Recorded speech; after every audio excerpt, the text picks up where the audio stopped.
Right. Ah, there we are. Hey, welcome everybody. See who all comes in. We're just gonna wait a little bit until somebody comes in. See, let me check all my good stuff here. Make sure my microphone is working. Testing 1, 2, 3, 3, 2, 1. Testing. Yes, my microphone is working. Hey, cat man, how are you doing? Jeremy Bush. There you go, Jeremy. Good to see you, man. Welcome to Semper's Bunkhole, 300 feet deep, safe from any doomsday, safe from any prying NSA eyes, safe from the FBI intrusion. We're also safe from nuclear strikes. I'm safe from zombie attacks. I'm safe from meteor strikes. I am safe from the Earth's magnetic pole shifts. I am safe from any doomsday down here in Semper's Bunkhole. Hey, Carolina Kelly, how are you? Yeah, we got, I'm a case law hawk, and we got some case law coming for you. Uh, damn, I forgot to put my video up, but we'll figure that out too. so, so you're hiding behind Twinkies. That's pretty good, man. But excuse me. Uh, I'm a case law hawk, and I love all you people who throw the case law up to me. Whenever, whenever me and Carolina Auditor go out, or Carolina and I go out, we post these videos, and you guys are invaluable to me. Whenever you comment about all the case law that is involved with our audits. Twinkies are the bomb. That's for damn sure. I don't eat Twinkies so much. My issue is pizza. I don't eat sweets. My issue is pizza. I love pizza. I get it delivered down here in Semper's Bunghole too, believe it or not. The pizza delivery guy, he's an hombre. He's a friend. So I allow him down in Semper's Bunghole. But today we have a couple case laws, and it's gonna take a little while. So I hope y'all stick in here with me. Um, Again, this is Semper's Bunkhole. I'm 300 feet deep, and you know I only come out to audit. I only come out of my bunkhole to audit, and but we got case law coming. I have to go to the my law library. Ooh, you like zingers? Huh. I don't mind zingers. I don't mind Twinkies and food like that. But again, that pizza with extra cheese and extra pepperoni, maybe some sausage if it's good. Not all sausage is good on pizza. And I don't do pineapple on pizza. Come on. Whenever I was in the Marine Corps out in 29 Palms, California, my cousins tried to feed me pizza with pineapple on it. I said, "What the hell is pineapple on pizza? I ain't never heard that before." And I didn't like it so much. Now, I don't know how many people we have on here because, of course, I'm new to this. And let me see if I could see who all's here. Participants, maybe? Yeah, Carolina Kelly, Catman, Jeremy Bush, and myself. Uh, yes, meat lovers. There's 5 people watching. That's right. I gotcha. My sound all right? 6 now. Oh boy. All 6 of you, I hope, are going to enjoy this because, again, it's going to get down into the weeds. It's going to get down into the case law weeds. But before I go to my law library, I have to do a few things. All right. Thanks, man. Thanks. Hi, Lisa Smith. How are you doing? Semper Fi. Becky O, Semper Fi, Dallas, always faithful. Cheers to all you.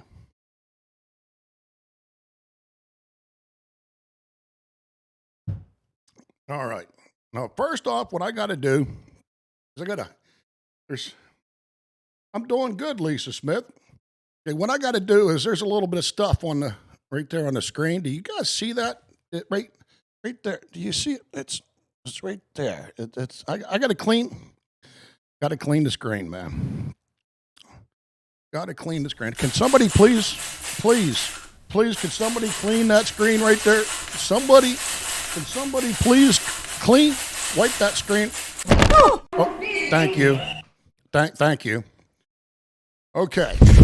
Can you see me better now? Okay, now that everything is crystal clear and that we could see everything, I have to go, before I read anything, before I go ahead and get into this case law, I've got, hey, Monkey Shenanigans.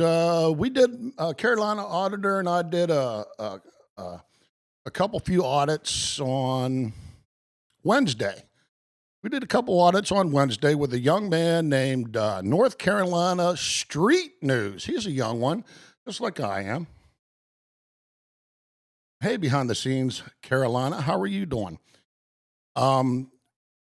This young auditor went to a post office and he got evicted from the post office. So Carolina Auditor and I went down to assist a very young man, 32 years old. We like the young ones getting involved in auditing, defending our rights, protecting our rights, showing our rights, educating about our rights. Okay, so we went down there to support him, and I think I'll throw a couple of videos up with Carolina Street News is his name. Good guy, really good guy, articulate, polite, whole bunch of that. I mean, he's young and he's learning. Okay, so am I. I'm learning too. I haven't been doing this too often. I haven't done this too often. So I'm still learning. I learn every day from people like you. All right. So what we have to do is, before I read any case law, before I do anything, I've got to go to this room. Now, bear with me. Bear with me. I have to go to this room.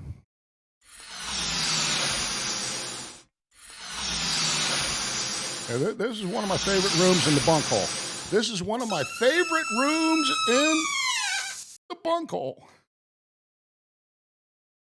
Welcome. Welcome to Semper's horticulture room. Yeah, this is my horticulture room. Yeah, do you like my horticulture room? I grow everything in my horticulture room. I grow tomatoes. I grow yes, it is sweet. I grow cabbage, lettuce. Yes, behind the scenes, Carolina. I grow everything down here, but I couldn't do it alone. There is a young man down here that is my horticulturalist. He's the best horticulturalist in the country, probably in the world, as I probably can imagine he is. That's why I got him down here. Let me introduce you to him. Smoke weed every day. Hey! Hot Dog! Hot Dog is my horticulturalist. Yes. Smoke weed every day. Yeah. Now, I couldn't have this horticulture room without my man Pup Dog. You know, my man Pup Dog keeps it all squared away. I mean, he is the best in the world. Hey, let me go ahead and light one of these here. One of these cigarettes. I know the cigarettes are bad. I know they're bad. Don't fucking get on me for that. Hey, Becky.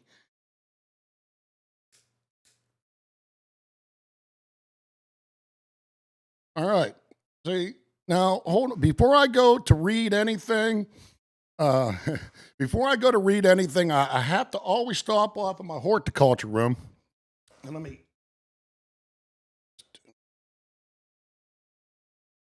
I'm trying to get. There we go. All right. Catman said he quit smoking 10 years ago. Okay. Now that I got my my learning tool, let me put that down right there. Okay. Now, what we have to do is we have to go we have to go to another room of mine. I hate this room. But this room, you'll understand once we get there. And I have to go through this tunnel to do it. And I am so sorry about it. But we have to go to Police Precinct 13.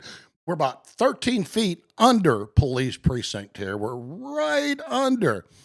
Right? So that I have easy access to the basement of Police Precinct 13. PP 13 for short. The most unlucky police department in the country. Yes, that's right. The most unlucky police department in the country. Let's see what's happening over there. Police Precinct 13. Ooh. Oh, folks, I'm so sorry about going through this tunnel.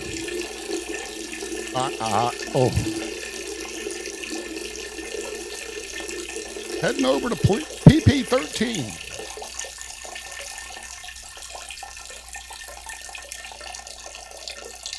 Oh. Ooh, ooh. Please step over that. Oh, please step over that. All right, here I am at Police Precinct 13, PP 13 for short. Shh. Hey, Tam the man. Here we are at Police Precinct 13. All right. Tam the man is from Scotland. Yes. Welcome to Semper's Bunkhole, 300 feet deep. Well, now we're 13 feet deep. Right below Police Precinct 13, and I have access to the basement down here. All right, so here we are at Police Precinct 13. Let's find out what's happening up top. Police Precinct 13, I'm telling you, is the most unlucky police department in the country, so let's find out what's going on up there.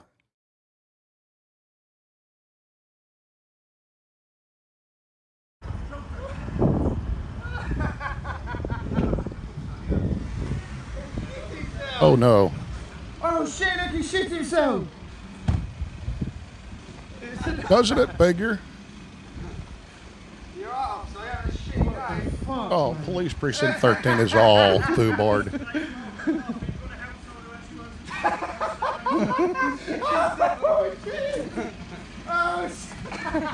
Oh, my Lord. I mean, see what I mean by Police Precinct 13, PP 13? They are the most unlucky police.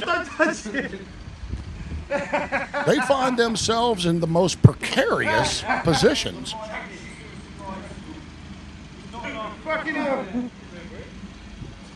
Turn this camera, bro.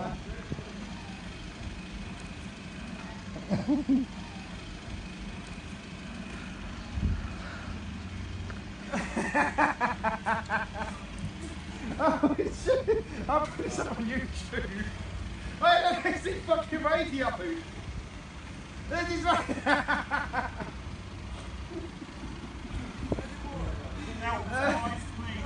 What in the hell is the matter with these people? I mean, He's radio. Are you all proud of yourself? You're like a bit wrecked, mate. Don't help him, don't help him, don't help him. No, don't, he's a police officer, don't help him. hell no. Would you help him? Let me ask y'all, would you help this guy? Very funny. Would you? Give me a thumbs one, or give me a one if you would help him, or a thumb up if you help him, or a thumb down if you don't want to help him.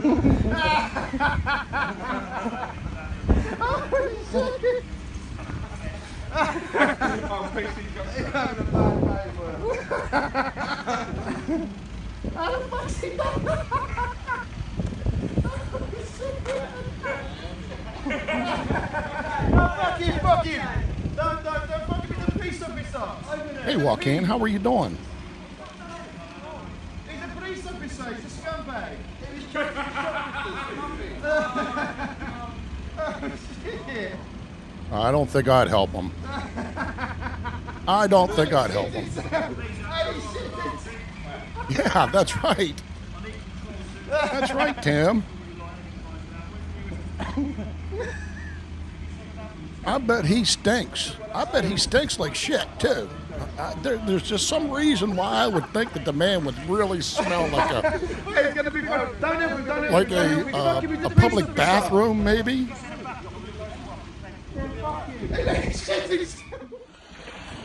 There's the fucking police officer.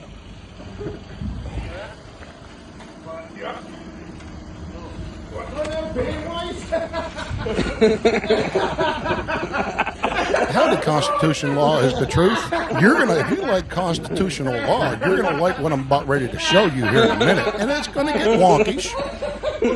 But first, we're visiting Police Precinct 13. Follow him in the car, follow him. He fell over.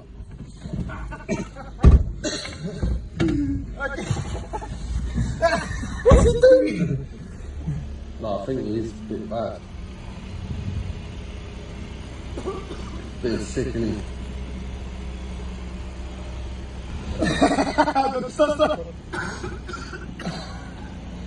Yeah, just humanity tells you that if that was an average person that was stuck on that bench, you'd feel sorry for him.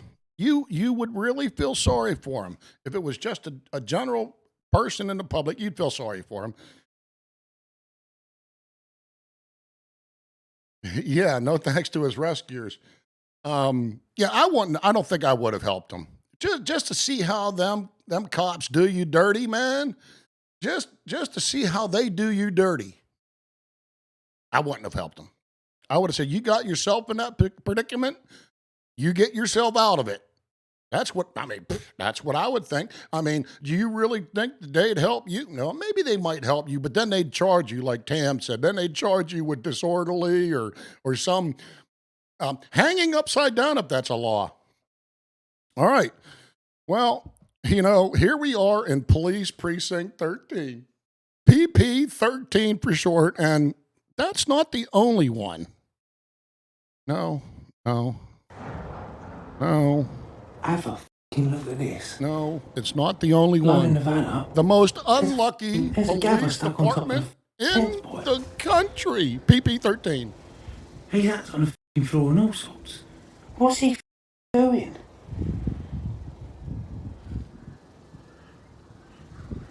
I can't make out if he's hooked or I don't know what he's doing up there. Hey, Tattoo Man. Oh, fucking have a word. He's proper stuck, Chav.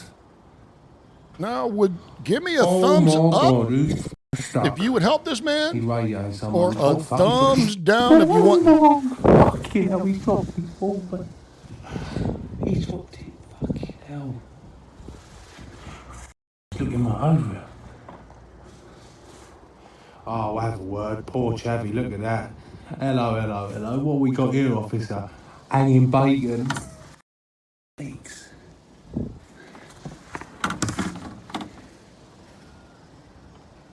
Case is proper stuck. So I thought I got an early finish. I ain't going nowhere till I see the outcome of this. That's a sight, isn't it?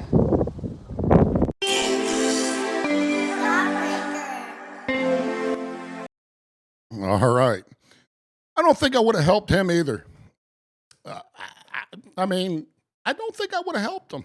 I just don't think I would have. But that's our round here in PP 13. I hope you enjoyed Police Precinct 13. I'm 13 feet below PP 13 here in Semper's Bunkhole. All right, now where we're going next is the reason why I went to my horticulture room first, and the reason why I went to PP 13 is because there's always all kind of bad crap that happens in PP 13. Always. Well, can I give you another example? I think there's something else happening up in PP 13. Could it be? Let's go watch. I got these guns. I have a gun on my side right here. Oh, they brought the children to PP 13 to educate them. 50 Cent, Too Short, all of them talk about Glock 40. Okay, I'm the only one in this room professional enough that I know of to carry this Glock 40. I'm the only one. Oh, that's a great way to teach the kids. Hey, San Joaquin, welcome. Everybody all right? Oh, See, you bring the children to PP-13, the most unlucky police department in the country, to educate the children on the proper use of firearms. That was a good education for them children, wasn't it?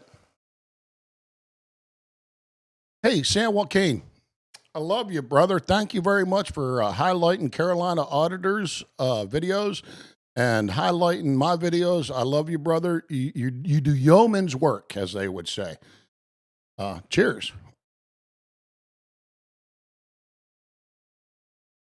All right. So, like I said, I went to my horticulture room, and now I come to PP-13, the most unlucky police department in the country. Excuse me. Now we are going to go to my law library, the place that I like to hang out a lot. I love my law library. So here we go. We have to go through this tunnel first. Welcome to Semper's Bunkhole, 300 feet deep, safe from NSA spying. Free from FBI spying eyes. They don't know where I'm at. They have no clue where I'm at. My whole entire bunkhole, Semper's Bunkhole, is surrounded with a Faraday cage. You all know what a Faraday cage is, but my Faraday cage has gold wires so that nobody can get in, but I can transmit. So this is Semper's Bunkhole Law Library. And we're going to get into the weeds, okay? We're going to get into the weeds of law. Now, I was arrested about a month ago. And Carolina Auditor and I were filming outside of Thermo Fisher Dynamic, a government contractor. We were in public, in between a railroad track and the company property, right on a little sliver of public property. So the security guard come out, really nice guy. First guy came out, young man. He said, "Oh, you're First Amendment auditors." He said, "Yes." I called him Awesome Eyes because Awesome Eyes really had awesome eyes. He was a cool dude. And he said, "You guys are First Amendment auditors." And I said, "Yes, we are." He said, "Well, as long as you don't go on our company property, you're good to go." I said, "Yes, you did a good job, brother." And he left. And not even a half a minute after he pulled around, his boss comes out. He gets out of the vehicle and walks up to his boss in a white van, and he says, "Hey, they're just First Amendment auditors. They don't mean any harm. You know, they'll be videotaping for a little while, and then they'll go away." His boss didn't want to hear that. So his boss pulls into the public area and called the sheriff's department on us. Needless to say, the sheriff's department came and we, in essence, proved that we were in public by a GIS survey that Carolina Auditor always carries. Carolina Auditor is a brilliant man. He has a little GIF survey map on his phone. So he goes, beep, beep, beep, beep, beep, beep, beep, beep, beep. And he hands his phone to the sheriff deputy. And the sheriff deputy goes like this, and he stretches it out, and he turns it, and he says, "Yep, you're on public property." So they try to have a little confab in public property. And you know, I want to get close to this conversation because they're in public. So I walk up to them in their little confab like they like to do. And the sheriff said, no, you stay over there. I said, "No, yep, you're right. Behind the scenes, he definitely, behind the scenes, Carolina, he definitely does his homework. And that's why I love Carolina Auditor." So, excuse me again. So the sheriff said, no, you stand over there. I said, "No, sir, I'm in public. If you want to have a little confab, you go over on the private property and have that." Well, that kind of butt hurt them a little bit because they're used to dictating to you what you do, where you could be and what you could say, and to boot, give me your ID. But I ain't going to play that game. So they went over into their little confab on private property, and they had their little discussion.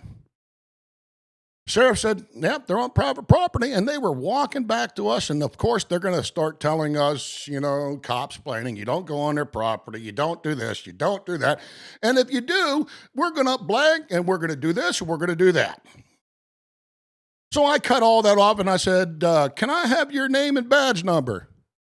He gave it to me. The first sheriff gave it to me proper, right?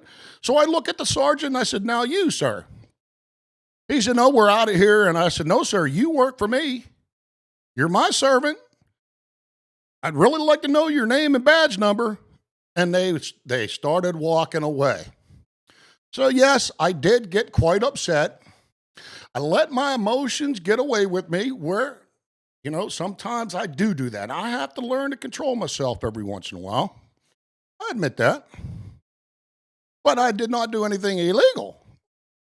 So, he gets it, the Sergeant Guthrie gets in his vehicle. So I go around to the front and I get the license plate up front. It was car 406, I do believe, either that or 409. Can't remember which one it was now. So as he is driving away, I say, you're a punk. This is why people don't like you people. You're a punk. His tires are rolling. He's in a sealed vehicle. Inside this, probably has a little bit of Janis Joplin or whatever. He doesn't listen to Janis Joplin. He probably had some kind of funny music that the police only listen to, right? Tune. So as he's driving by, I say, get the fuck out of here. Where he instantly stops his car, gets out of the car, comes running up to me and says, let me tell you something. I said, no, sir, you don't tell me anything. I tell you, I live in a free country. At that point, he spun me around and locked me in handcuffs. He charged me initially with disorderly conduct, profanity in public. Yes, he was butthurt, wasn't he, Catman? So he initially said that I told him to get his ass out of here. Now, you were sealed in a hermetically sealed vehicle. The doors and windows were closed. He didn't hear what I actually said because I told him to get the fuck out of here. Instead, he repeated multiple times, I told you that I told him to get his ass out of here.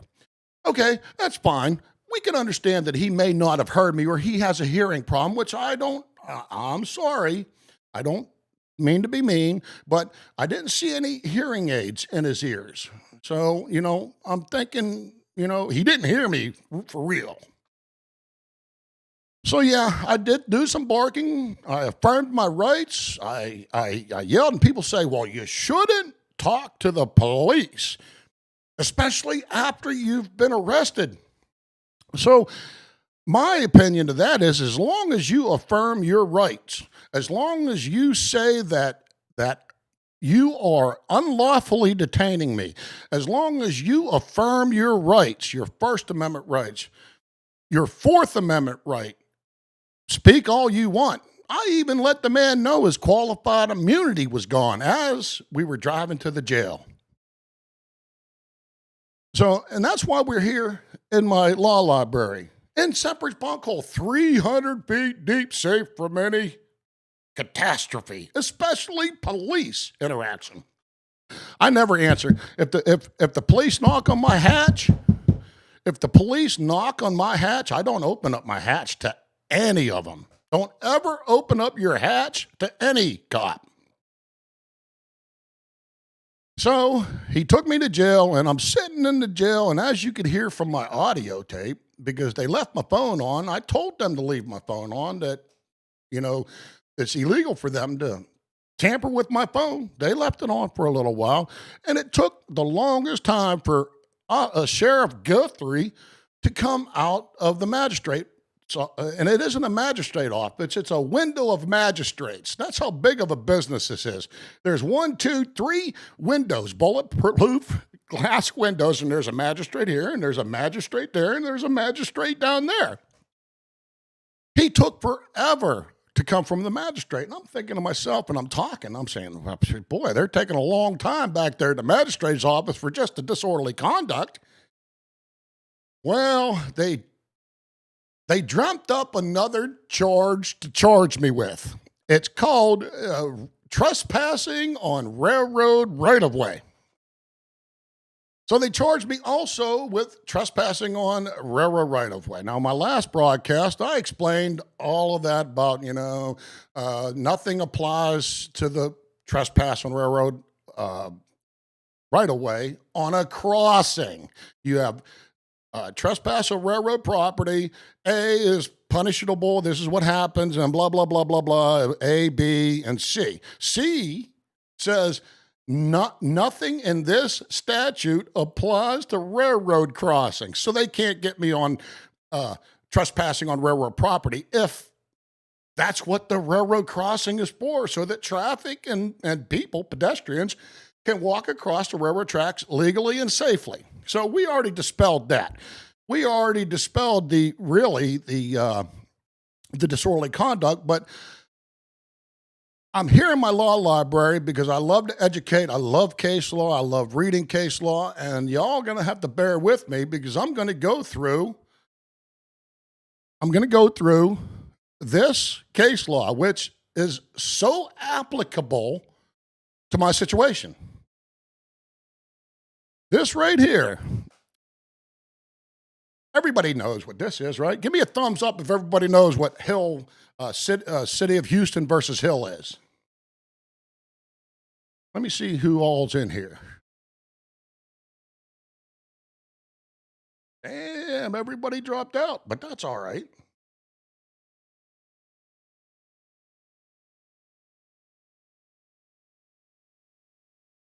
All right. I'm going to do it anyhow.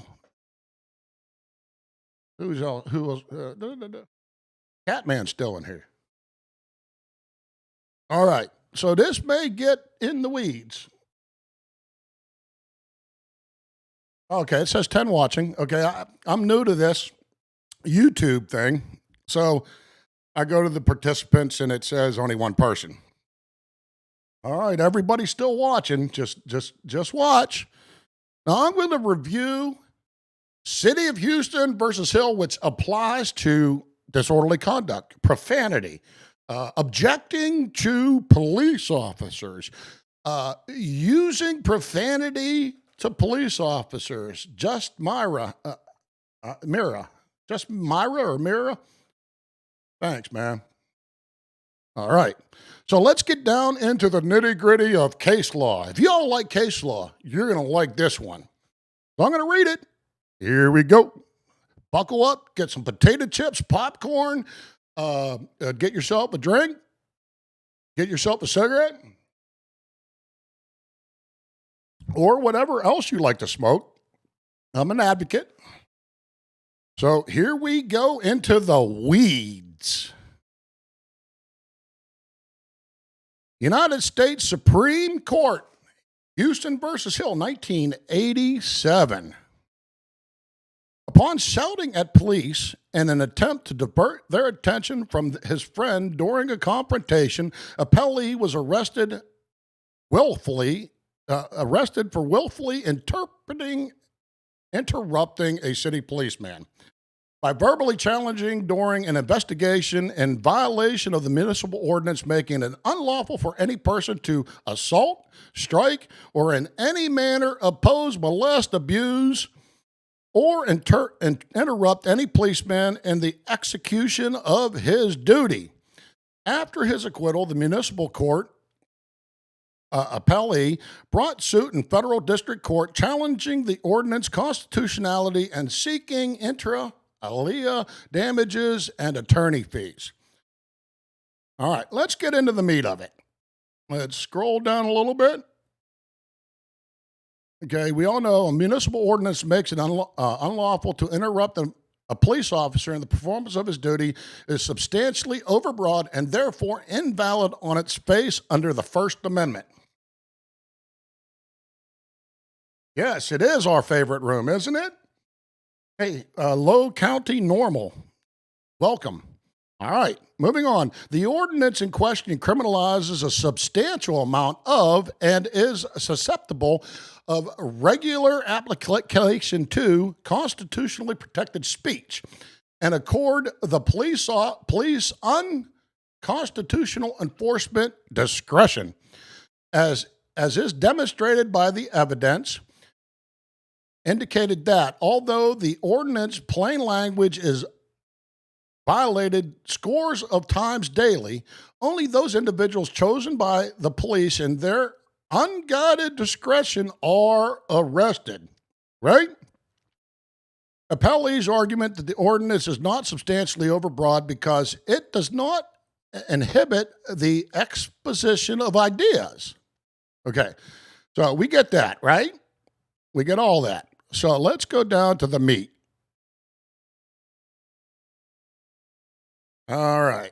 Appellee Raymond Wayne Hill is a lifelong resident of Houston, Texas. At the time this lawsuit began, he worked as a paralegal and an executive director of the Houston Human Rights League, a member of the board of the Gay Political Caucus, which he helped found in 1975.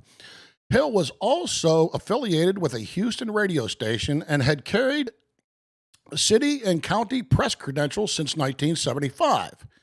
He lived in Matros, a diverse and eclectic neighborhood that is the center of gay political and social life in Houston. All right. The incident that sparked this lawsuit occurred in the Montrose area of February 1982. Hill observed a friend, Charles Hill, initially stopping traffic on a busy street, evidently to enable a vehicle to enter traffic. Two Houston police officers, one of whom was named Kelly, approached Charles and began speaking with him. Accordingly to the district court, shortly thereafter, Hill began shouting at the officer in an admitted attempt to divert Kelly's attention from Charles Hill.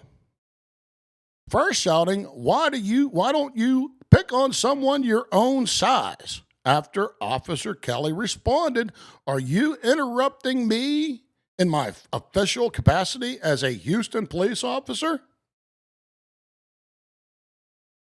Yeah, you were.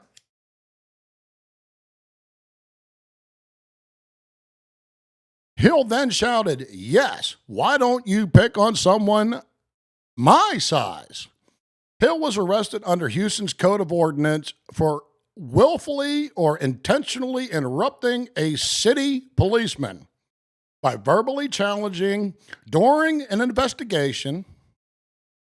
Charles Hill was not arrested. Hill was then acquitted after a non-jury municipal court. Moving on. Code of Ordinance, City of Houston, Texas. Assault and interfering with a policeman. It shall be unlawful for any person to assault, strike, or in any manner oppose, molest. Molest. They love to molest. They love to molest us. They feel us up and down. They poke their finger in you. They do whatever they want to, but we can't molest them. Okay.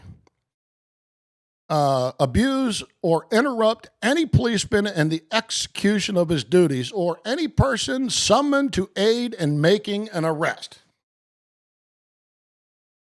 Following his acquittal in the Charles Hill incident, Hill brought the suit in federal court for the Southern District of Texas, seeking a declaratory judgment that was was unconstitutional both in its face and as it had been applied to him.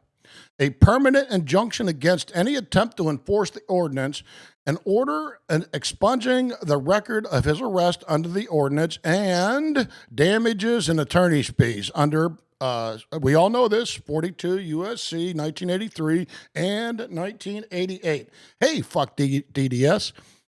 How are you doing? We're going through City of Houston versus Hill. It applies to a lot of auditors out there. So this is very important that you understand that this case right here is the Mac Daddy of First Amendment speech. Just like Cohen versus California, that's the Mac Daddy in the word fuck, okay?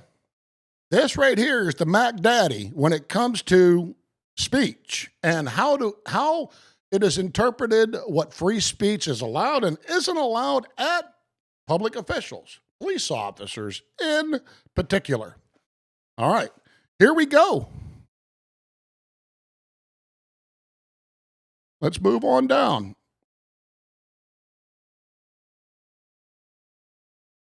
Okay, what they said was that the law that allows police officers to arrest you is overbroad. That any police officer can arrest anybody at any time for speech. That's how broad their ordinance was. The court held that it was so broad that it is literally suppressing free speech, that it's that broad that you can arrest anybody anytime for any speech. So Hill brought suit in federal court. And here we go.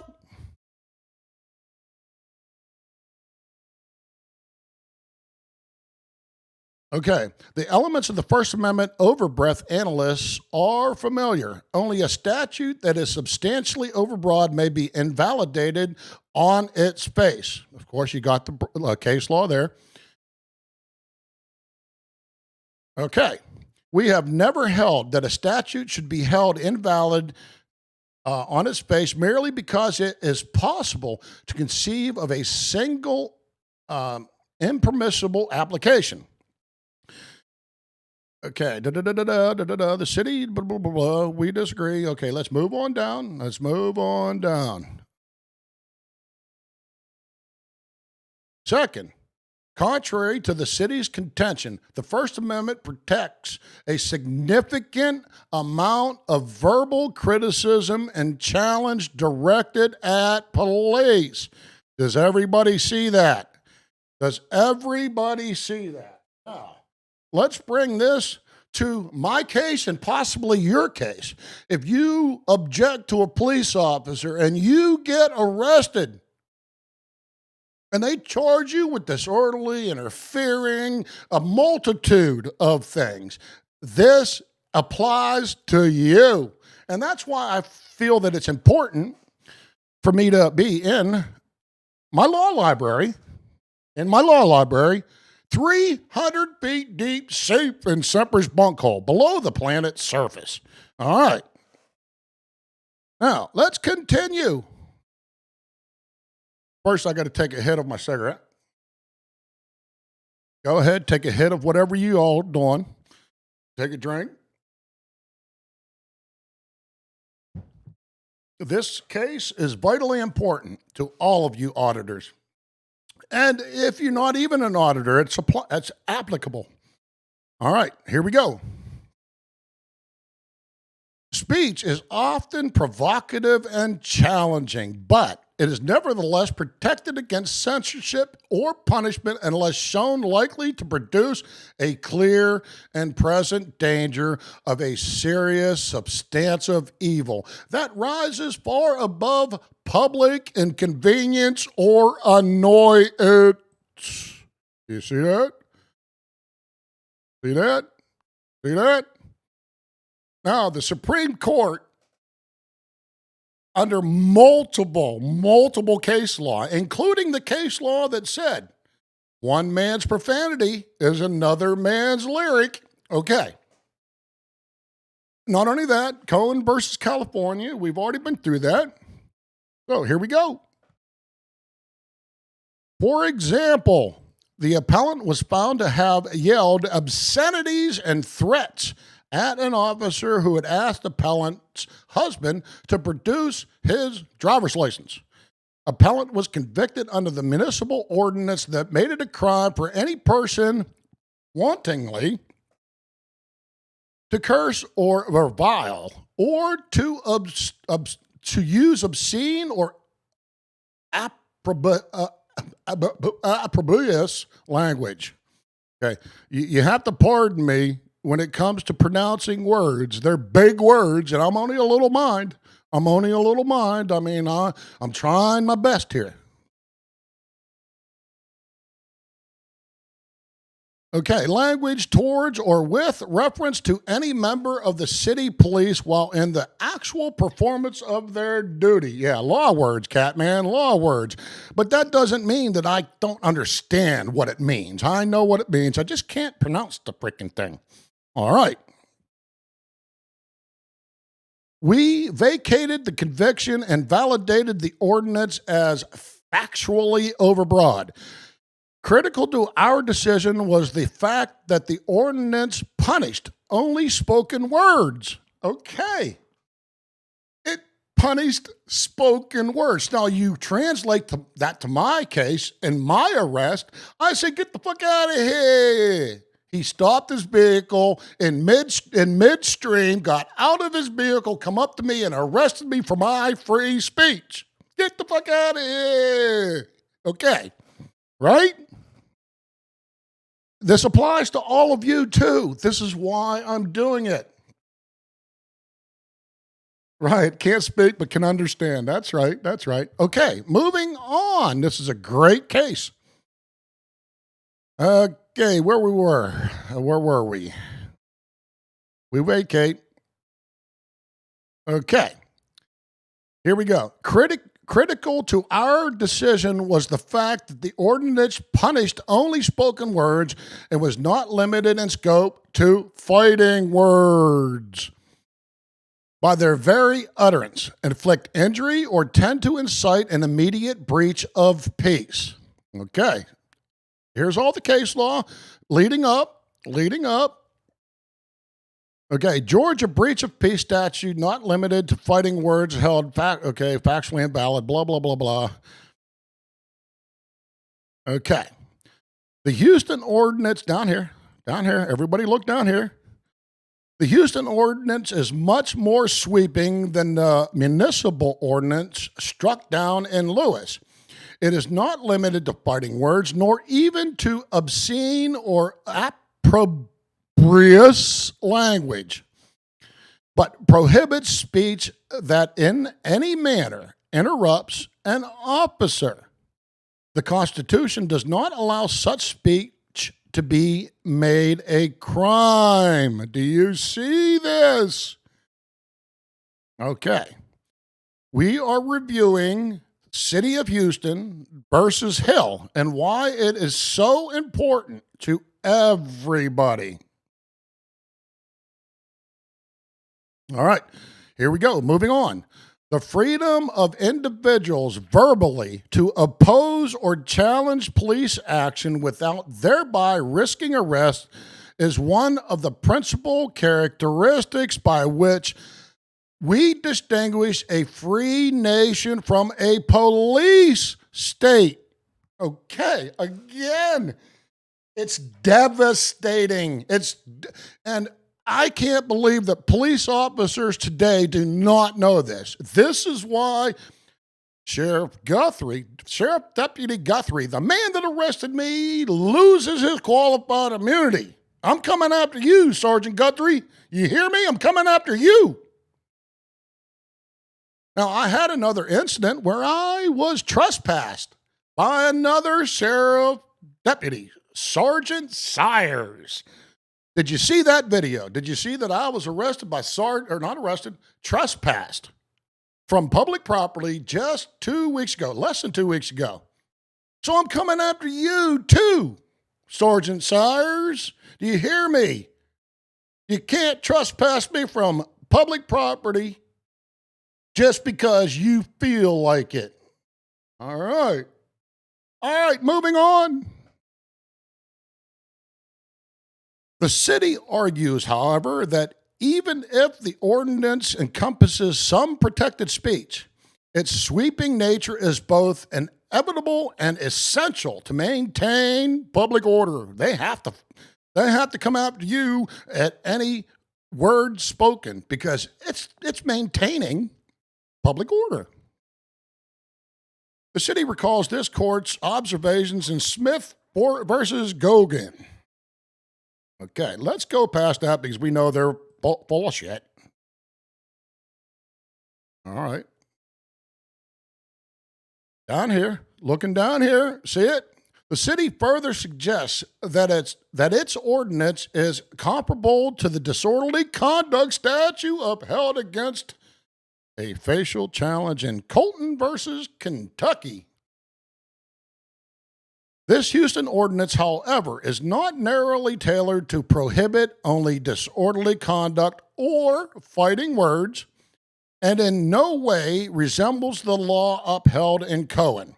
Although we appreciate the difficulties of drafting precise laws, we have repeatedly invalidated laws that provide the police with, okay, I'm going to shut that off. Sorry about that, folks. Okay. We have repeatedly invalidated laws that provide the police with unfettered discretion to arrest individuals for words or conduct that may annoy or offend them. Now, do you get that? I annoyed the shit out of them officers, not because I was breaking the law, because I was standing up for my rights. I was saying, no, you go over there if you want to have your little confab. No, I'm coming over there because this is in public and you can't tell me where to be or go in public unless I've broken the law. And they knew that I didn't break the law because they went over on private property. All right. As the court observes over a century ago, it would certainly be dangerous if the legislature could set a net large enough to catch all possible offenders and leave it to the courts to step inside and say who could be rightfully detained and who should be set at large. You see that? You see that? All right. Moving down.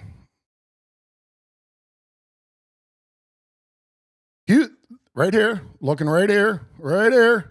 Houston's ordinance criminalizes a substantial amount of constitutionally protected speech and accords the police unconstitutional discretion in enforcement. The ordinance's plain language is admittedly violated scores of times daily. Okay. Yet only some individuals, those chosen by the police in their unguided discretion, are arrested. Far from providing the breathing space that First Amendment freedoms need to survive, NAACP, blah, blah, blah, the ordinance is susceptible of regular application to protected expression. Do you get that? We conclude that the ordinance is substantially overbroad and that the Court of Appeals did not err in holding it factually invalid. Get it? Hey, No Hand, how you doing, man? All right, are you getting it now? This applies to you and this applies to me. And every time you go out and audit, every time you go out and cop watch, every time you do anything in public and you're filming, remember this. Go out there with competence. Go out there and affirm your rights, because City of Houston versus Hill is proven case law. All right. Hey, see you later, Tam the man. Thanks for stopping in, man. Okay. Moving on. Down here, right here. The city has also urged us not to reach the merits of Hill's constitutional challenge, but rather to abstain for reasons related to those underlying our decision and railroad, blah, blah, blah, blah, blah, blah. Okay. Let's skip past what the city said because they're full of bull crap. And it's going to be proven right down here.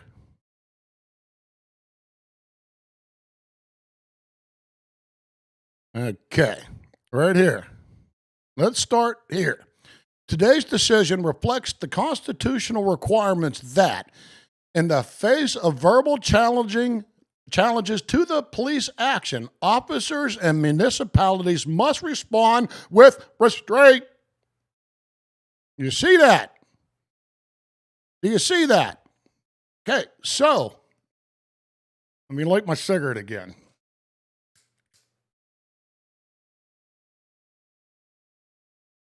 This is important. This Houston versus Hill is the Mac Daddy in your protection of your constitutional rights. All other case law that followed this, from filming in public on down, all references Houston versus Hill. All of it. So protect yourself by knowledge, case law. All right, here we go. Now, this is really, really important. Listen to this. You see this? We are mindful that the preservation of liberty depends in part upon the maintenance of social order. But the First Amendment recognizes, wisely we think, that a certain amount of expressive disorder not only is inevitable in societies and a society committed to an individual's freedom, but must itself be protected, and that freedom, if that freedom would survive. You get that? We therefore affirm the judgment of the Court of Appeals. These are brilliant, brilliant people that are solidifying this. Okay, Justice Blackmun concurring. I join the court's opinion and its judgment, except that I do not agree with any implications, if any exist. Okay, Judge Blackmun agrees. He concurs. Let's move on down.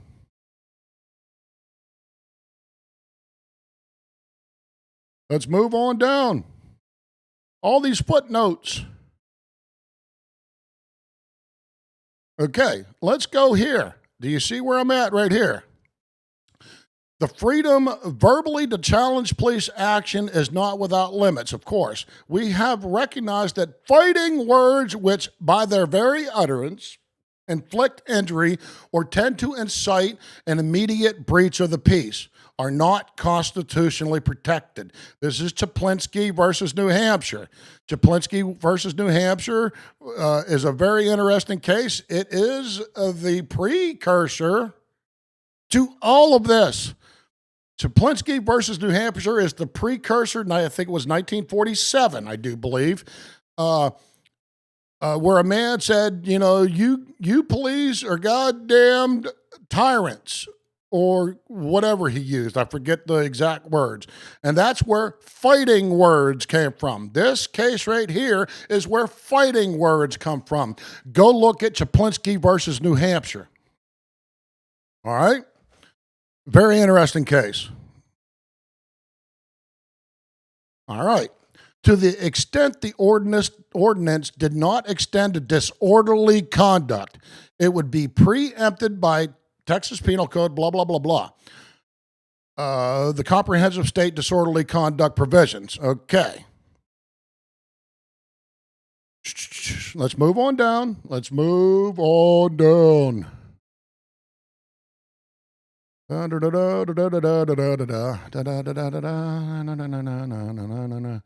The city did not raise the abstention issue until after, I'm reading right here, after it had lost the merits before the panel of Court of Appeals. After hearing en blanc, neither the majority nor the dissent addressed abstention. Okay, let's move on down. Let's move on down.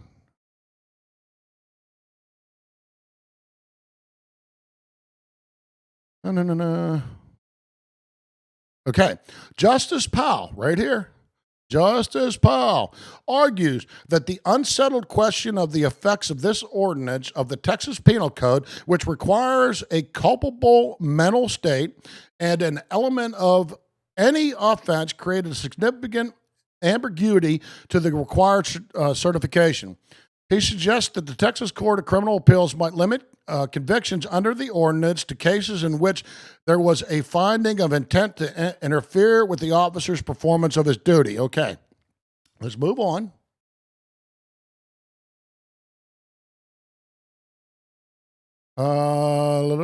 Justice Scalia, man, Justice Scalia was sharp as a tack, man. Justice Scalia was sharp as a tack.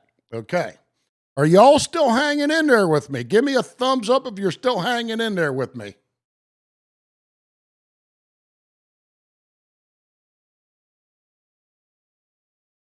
This is all vital for auditors. This is all very important to everybody to understand that is protected speech to tell a police officer that he's an asshole. All right. Catman says he's lurking. Joaquin says, thumbs up.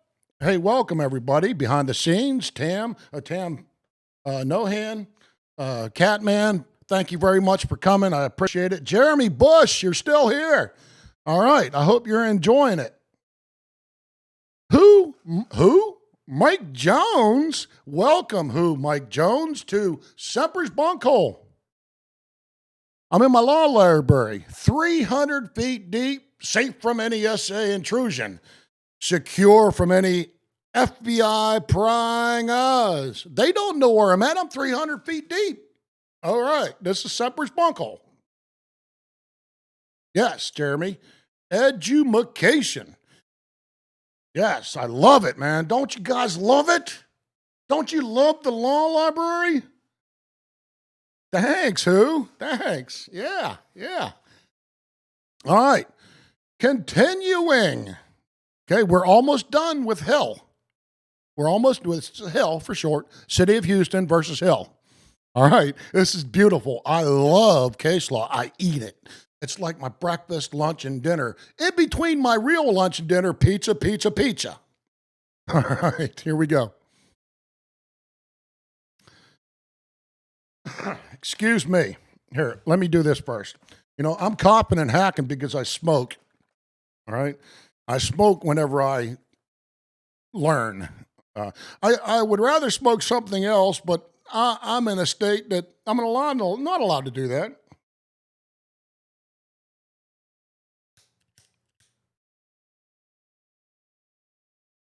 But, you know, not allowed to do that, right? Because I'm 300 feet deep safe, and I have my horticulture room too.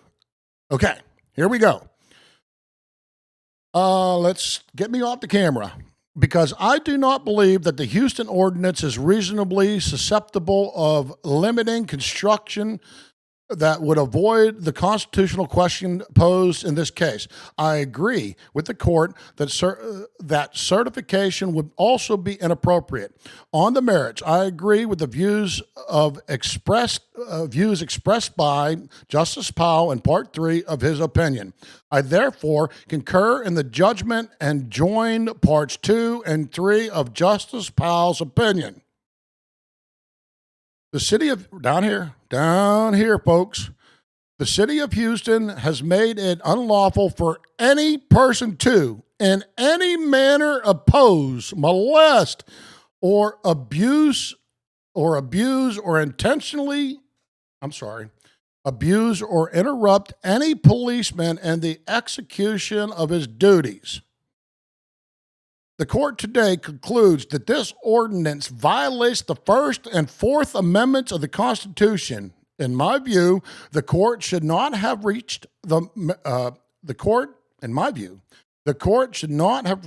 merits of the constitutional claims, but instead should have certified a question to the Texas Court of Criminal Appeals. I also disagree with the court's reasoning for declining to abstain under, okay, blah, blah, blah, blah, blah, blah, blah.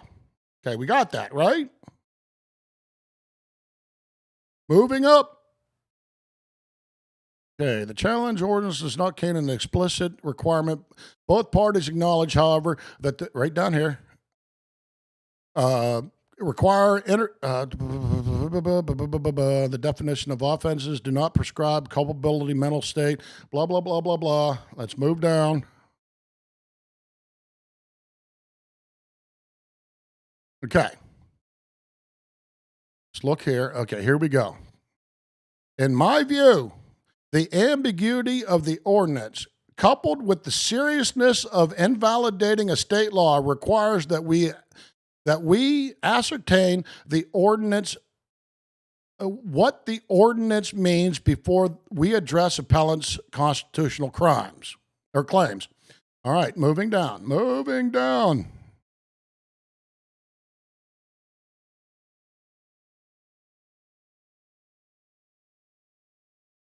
Okay, here we are. The court finds that the ordinance deals not with core criminal conduct, but with speech. Speech, you dirty, rotten scoundrel, shithead, you. Speech. You pig. Speech. You asshole. Speech. You cannot criminalize speech. All right. This view of the ordinance draws a distinction where none exist. The term of the ordinance: oppose, molest, abuse, interrupt any policeman in the execution of his duties, include general words that can apply as fully to conduct as to speech. It is in this respect that Lewis versus blah, blah, blah is clearly distinguishable. Any person wantonly to curse, blah, blah, blah. Now we're going down here. Let's move down. In sum, let's see what this says. Okay, however, it may be construed as intended primarily to further the public interest in law enforcement. To be sure, there is a fine line between legitimate criticism of police and the type of criticism that interferes with the very purpose of having police officers. But the court unfortunately seems to ignore this fine line and to extend First Amendment protection to any type of verbal molestation or interruption of a police officer in the performance of their duty. All right. Moving down.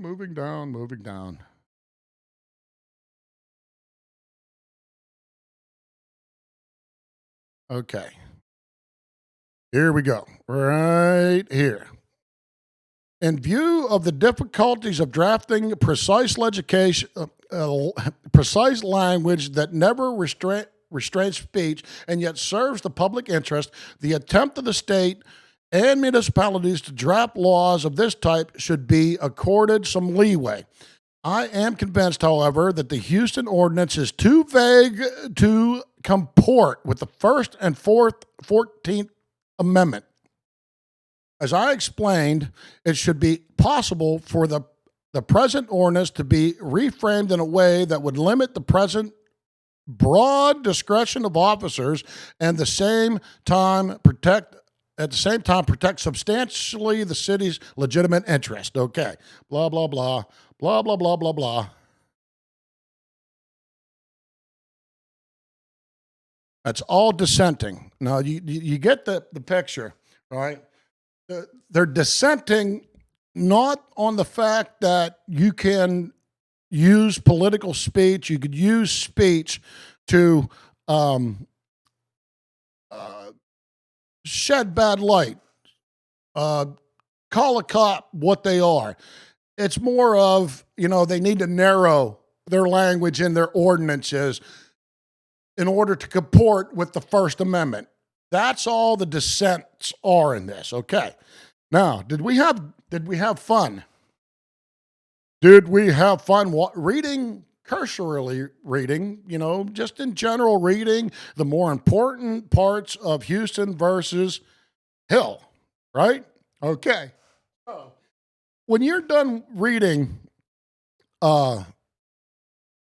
Houston versus Hill, and you start getting into other case law. You know, there was a case where it was 2:30 in the morning. I forget the exact case, but I have it. But the story goes that these cops are standing in a parking lot of a closed business at 2:30 in the morning when a car comes driving by doing the speed limit, and all the officers hear is, "You motherfuckers," as the car was driving by.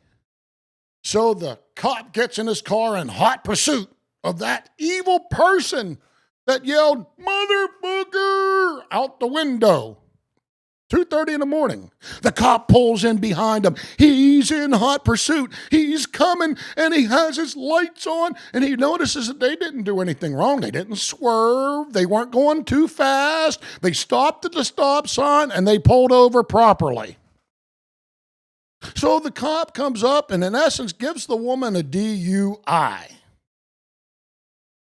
But in court, what the cop said was he was in fear that there was a domestic dispute happening inside that car at 2:30 in the morning, and he was going to find out if the woman was all right. It's a courtesy. It's not a courtesy. It's called a welfare check, right? He was just pulling them over to make sure the woman wasn't being beaten or abused by that evil man. But the cop put the girl in handcuffs and took her to jail. Okay, so who abused the woman? Okay, but anyhow, the court ruled because of Hill that the officer had no probable cause to pull the car over to begin with, just for speech, "Motherfucker," as they're driving by. Right? So, once you get through Hill, City of Houston versus Hill. Look at the other case law that references Hill, Houston versus Hill, and you will see all kinds of books. I call case law little condensed books, reality, real books. They all have a story to tell. It's a beautiful thing. I don't read fiction. I read reality. I read case law. And it's interesting as hell. So I found this one just the other day, and I think you guys are going to like it. This one right here. Let me get me off camera. Okay, this is a great one. All right, this is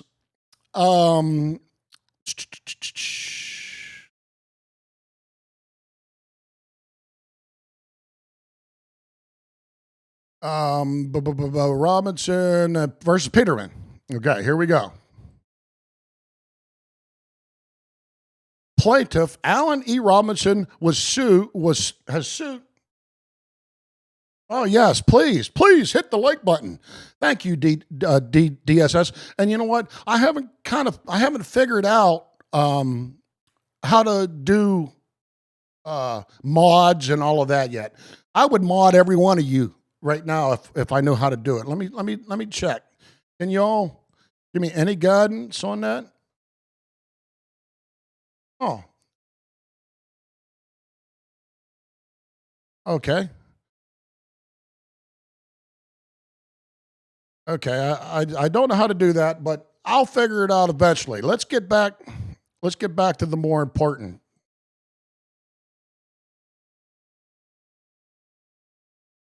All right, let's get back to this case law, and I'll figure that out later because we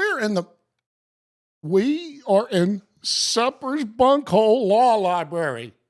It's in a beautiful thing, 300 feet deep, safe from any doomsday, in particular, police brutality. They don't come. If they knock, I don't crack my hatch for nobody. Thank you, thank you, fuck DSS. Thank you very much. I enjoy it myself. This is where I spend most of my time. Okay? All right, here we go. Let's look into this one. You'll like this one. July 19th, 2005. Okay. Okay. Plaintiff Alan E. Robinson has sued the defendant, Pennsylvania State Trooper Patrick Fetterman and John Wrigley and Greg Rake. He claims that the defendant violated his constitutional rights under the First Amendment to speak free speech and his constitutional right under the Fourth Amendment. Okay, wait till you get into this story. This is so great. All right, here we go, right here up top. On June 20th, 2000, Robinson became concerned about what he believed was an unsafe manner in which Pennsylvania state troopers, my home state, Pennsylvania, let's go Steelers, okay, Pennsylvania state troopers were conducting truck inspections on Route 41 and its adjacent berm in West Fellowship Township, Chester County. That same day, he contacted State Representative Arthur D. Hershey to inquire about videotaping the inspection. The Representative Hershey suggested that before Robinson did so, he obtained permission from the adjacent landowner whose property he intended to use for this purpose. After receiving authorization from a landowner on the northbound side of Route 41, Robinson began videotaping the state troopers, including defendants Fetterman and Wrigley, from a distance of approximately 30 feet. Shortly thereafter, Fetterman approached Robinson and asked him for his identification. Give me your ID. I want your ID. Why are you standing over here? We see you. You're interfering with us. All that typical bullshit. Okay. That same day, he contacted... Oh, sorry. Okay. Here we go. Shortly thereafter, Fetterman approached Robinson and asked him for his identification. After an exchange of words, if not some pushing and shoving, defendant Wrigley also appeared, at which point both he and Fetterman arrested Robinson for harassment. Go figure. He didn't harass anybody. He was just standing over there all by himself. Okay? Right? He was just standing. The cops are claiming the man was standing 30 feet away and that he was harassing them. All right, do you get it? A hearing was held before District Justice Robert E. Gill in August of 2000. Robinson was convicted of harassment and was told by the district justice not to go near these troopers for any reason while they were performing their duties. Robinson, who was not represented by an attorney, he should have come to Semper's Law Library. He would have known, but he didn't. There was no Semper's Law Library at the time. That's right, behind the scenes, Carolina, everything's suspicious to them. That's exactly right. Remember, the Semper's Law Library wasn't around in 2000. So he didn't have access. So he represented himself, and he lost. All right, moving on. Robinson was convicted of harassment and was told by the district justice not to go near these troopers for any reason while they were performing their duties. Robinson, who was not represented by an attorney, was assessed a fine and did not appeal the conviction. Oh, brother. Oh, brother. Oh, you always appeal stupid shit like that. All right, let's move down. Over 2 years later, get this, it gets good. It gets real good. Bear with me. Here we are up top. After 2 years later, in October 2002, Robinson's wife, Shirley Robinson, was driving north on Route 41 towards the place where the state troopers performed truck inspections. As a result of the congestion caused by the inspection, she almost had an accident. Crash, bang, boom. She notified her husband, who went to the location that same day to evaluate the situation. Again, Robinson believed the state troopers were carrying out their duties in an unsafe manner and decided to make a record of it by filming them. Now remember, he was arrested 2 years earlier for what? harassment of the police, the state troopers. He received the permission of Tim Kaufman to do so from his farm, which was adjacent to the inspection site on the southbound side of Route 41. From an open field, Robinson began to videotape. He was some 20 or 30 feet back from the highway at all relevant times and never interfered with the activities of the troopers.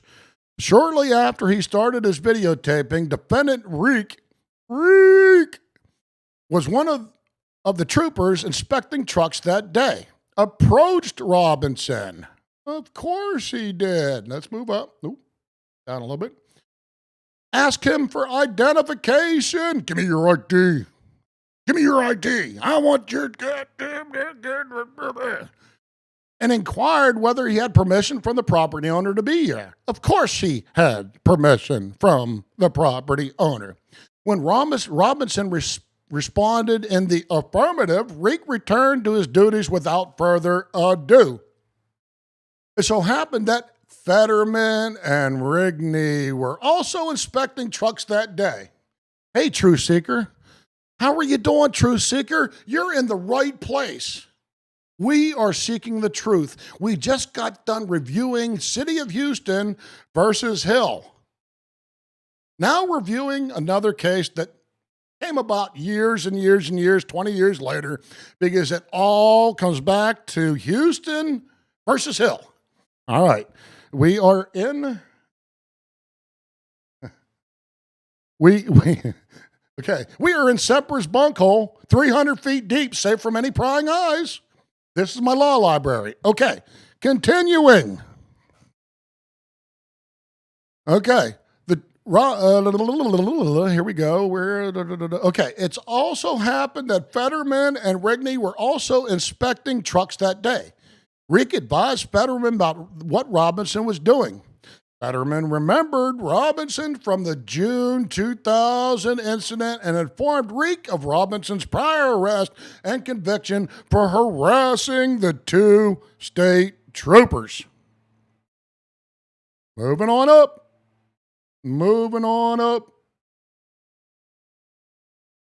Reek, Fetterman, and Wrigley then entered the Kaufman farm through the wire fence separating it from Route 41 and walked up to Robinson.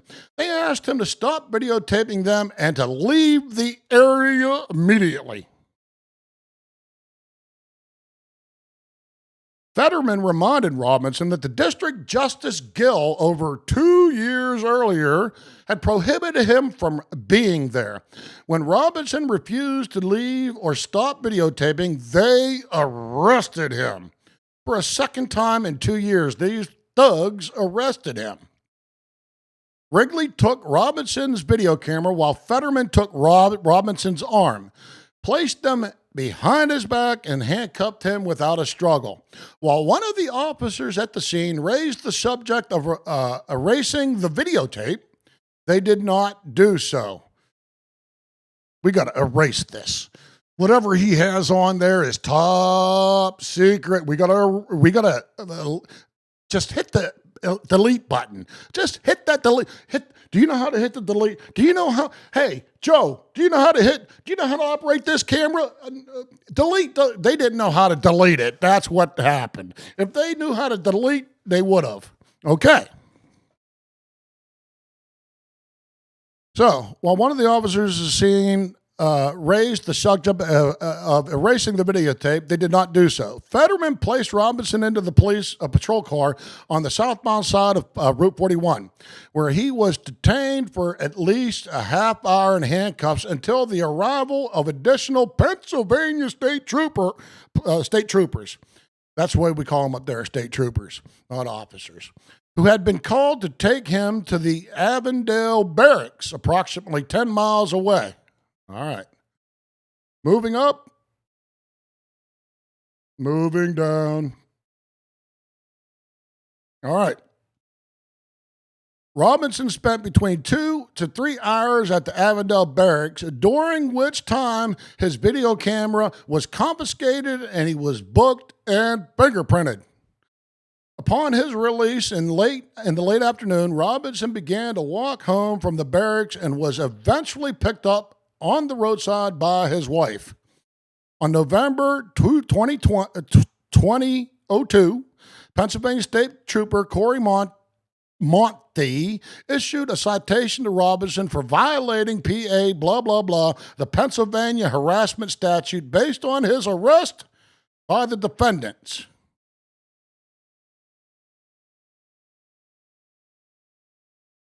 The citation stated the defendant Robinson did with the intent to harass, annoy, or alarm the victims, engage in a course of conduct which served no legitimate purpose. The defendant was videotaping victims. Now the state troopers are the victims of this harassment. This man followed them around for 2 years after the initial arrest in 2000. The judge said you're not allowed to be around them. You ain't even allowed to wink at them. You ain't even allowed to drive by on the highway without have the possibility of being arrested. Does everybody understand this so far? Give me a thumbs up if you understand what the hell's going on. Truth Seeker, Catman, Tattoo, Behind the Scenes, Carolina, FUCKDSS.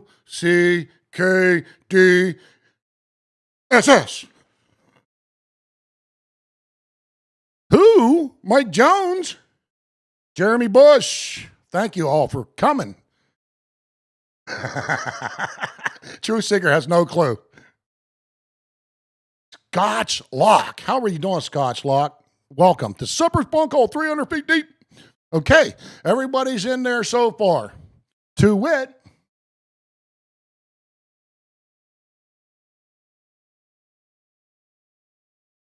right, Catman. All right, here we go. Moving on. Everybody get their drink. Everybody take a swig.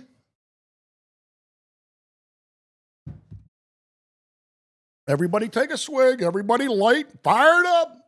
It's all right. Fired up, everybody.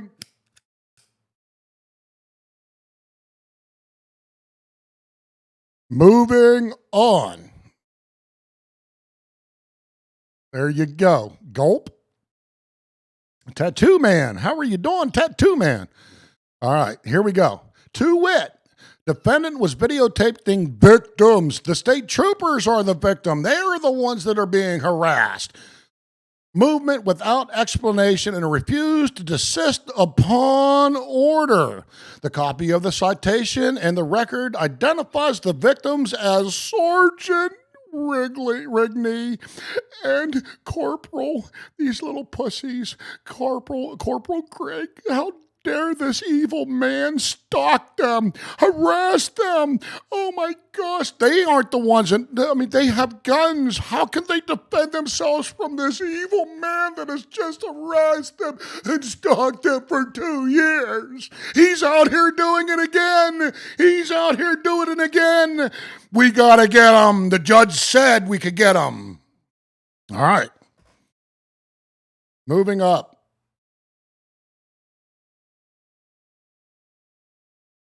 Okay, here we go. Robinson's video camera with the tape of the portion of the October 2002 incident was returned to him about the time he received the citation. Robinson appeared at a hearing before District Judge Gill. Look at that again.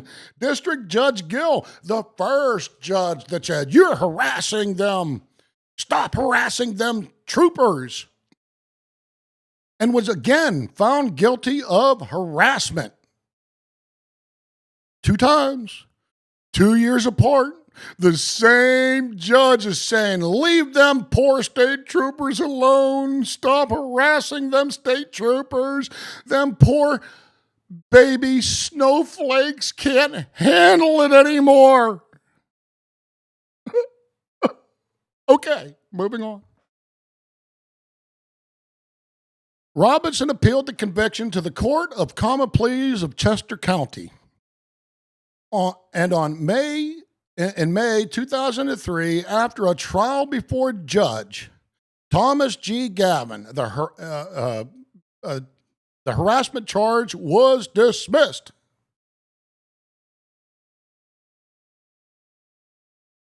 Yes, Truth Seeker. That's exactly what Houston versus Hill tells us. That's why, and I'm doing this in 2000. This is another case that references Hill explicitly.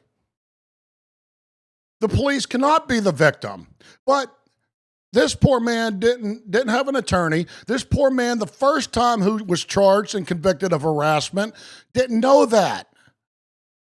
That's why this case is so important, because now we find out. All right, here we go. Was given, right down here, harassment charge was dismissed. As a result of the 2003 court appearance, Robinson, a self-employed truck driver, of course he's going to be pissed off at these state troopers. I'm sure that this man has been harassed by the state troopers over and over and over again, just for simply trying to get that freaking burger to McDonald's. He got a whole trailer full of McDonald's hamburgers in the back, and he's just trying to get it to the daggone McDonald's. And why are you pulling me over again, trooper? That's what happened. He's a concerned citizen, and he decided to go out with a camera and film these dirty bastards. Okay. He missed 3 days of work during the time when his deliveries earned him approximately $400 a day. He incurred a $25 fee to appeal his conviction and paid $3,000 in attorney's fees. This time he had an attorney. He had an attorney this time. In connection with his appeal to and trial in. Let me go down. Paging down. Right here. Robinson has also experienced significant stress as well as sleeplessness related to the October 2002 incident and the subsequent court proceedings. However, he suffered no physical injury. All right, let's move down. Find out what happens. Let's find out what happens. All right. Everybody knows this, 1983, right?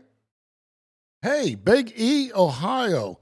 Welcome, Big E, Ohio State fan. Welcome. We already reviewed City of Houston versus Hill. We've already reviewed City of Houston versus Hill. Now, I just found this case the other day, and I read it, and I thought it would be interesting. It's about a man that was videotaping state troopers on a highway inspecting trucks, and he got arrested, and they charged him with harassment. So 2 years later, he goes back out and films. The state troopers arrest him again for violating the harassment order the judge gave. He was then subsequently found not guilty of harassment. But here we go.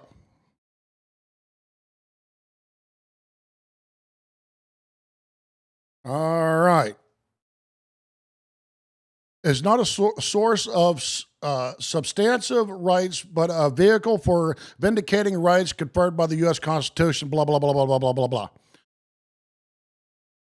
Okay, let's page down.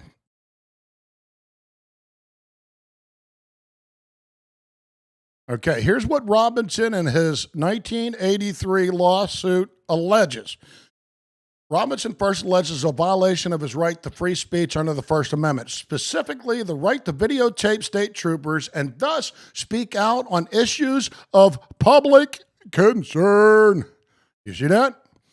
The man was videotaping state troopers violating people's rights by pulling them over willy-nilly, truck drivers, and searching through their shit. Okay, the First Amendment of the Constitution provides Congress shall make no laws abridging the freedom of speech, blah, blah, blah, blah, blah. We all know that. Let's look down here. His filming was done from private property with permission of the owner. At all times, he was 20 to 30 feet away from the officers and was not interfering in any way with their truck inspections. The activities of the police, like those of other public officials, are not subject to public scrutiny. Indeed, the First Amendment protects a significant amount of verbal criticism and challenges directed at police officers. And looky here. City of Houston versus Hill.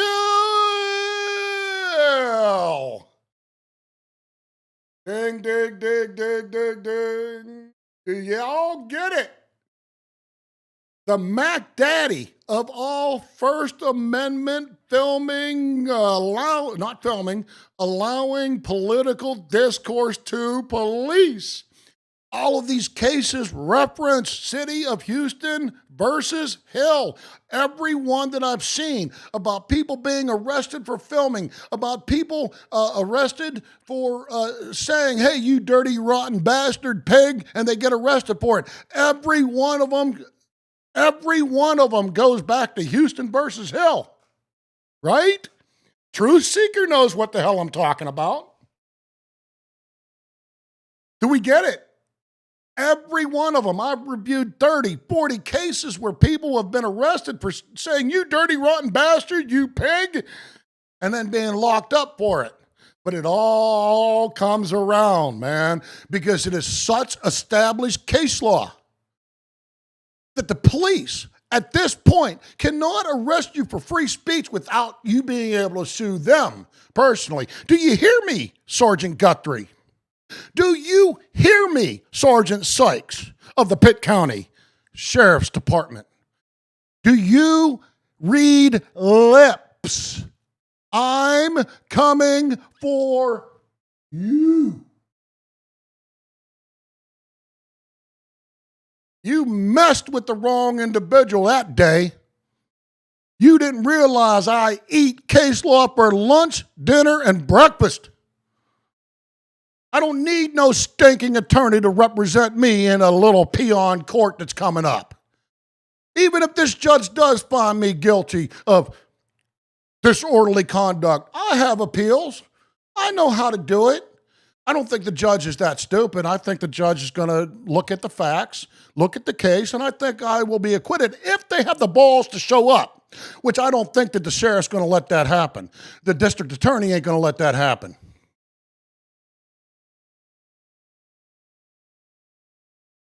All right. Moving on. This is a great case, man. I just love this case.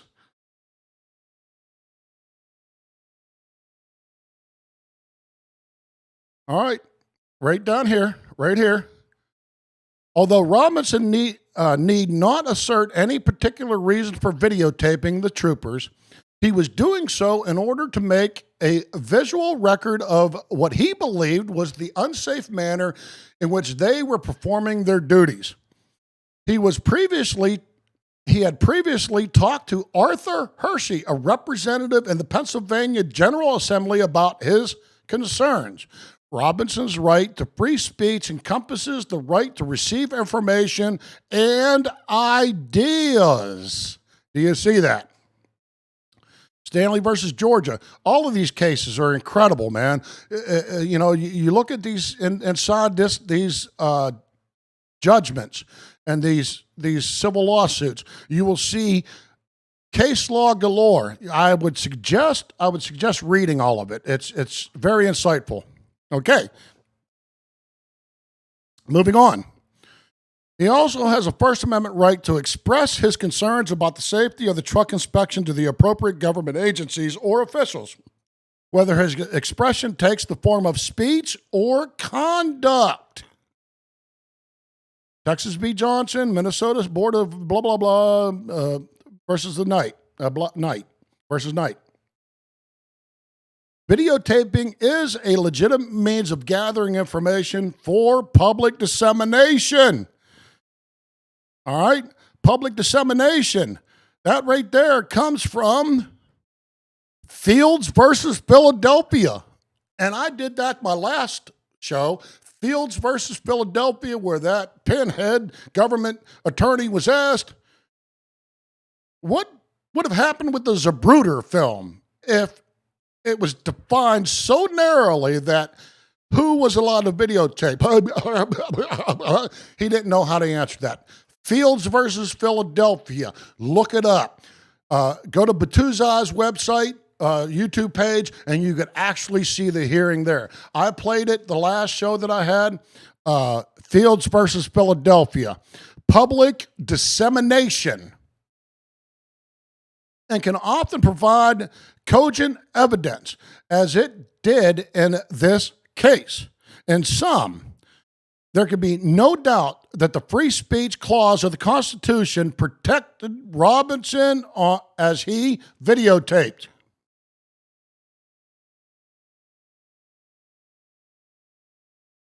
Move down a little bit.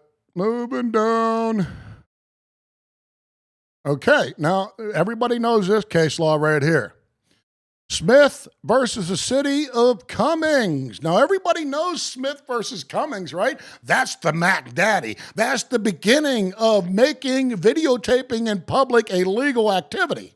Who would have ever thought that you couldn't take a Polaroid picture in public? Who would have ever thought with that big VHS camcorder that you bought back in the 80s that you couldn't videotape in public? They promoted these Betamax and VHF. Film your family at the park. Film your family at the daggum Tasty Freeze. Videotape your family in public, boating, rowing, swimming, surfing. Who would have ever thought that that was illegal all this time, right? All right.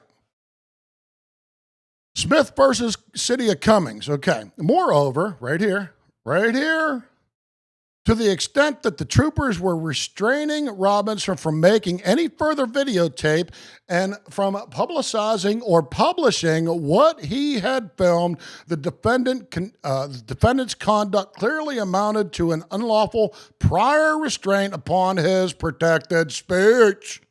Do you get that? Do you get that? Look at that. Ain't that something? All right. All the case law right here. Okay. Now, here's where it gets important. Moving up. No reasonable trooper could have believed that Robinson's videotaping in October 2002 constituted harassment under Pennsylvania, blah, blah, blah.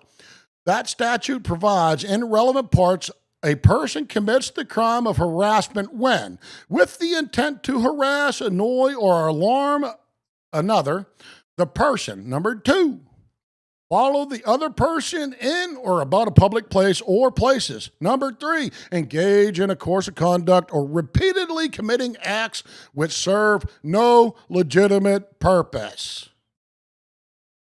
Now, who thinks that man standing alongside the highway videotaping state troopers had no legitimate purpose for being there?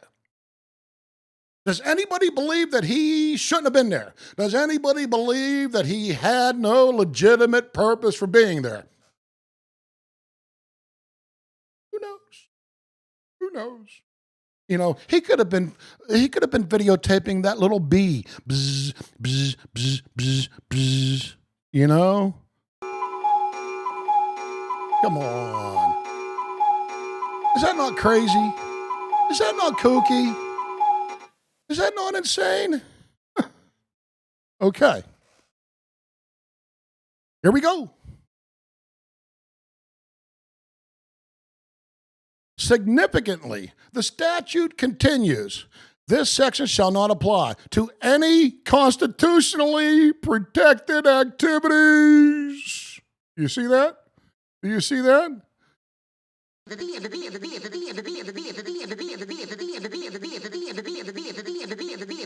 Yeah.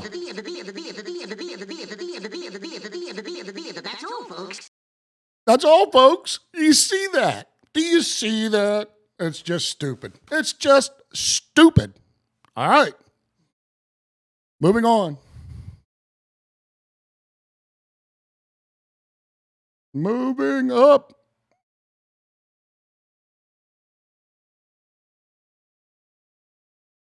That's right, Big E, Ohio State. He could film anything he wants as long as he is not on as long as he is on public property. He could film the birds and the bees and the honeysuckle trees, as they say.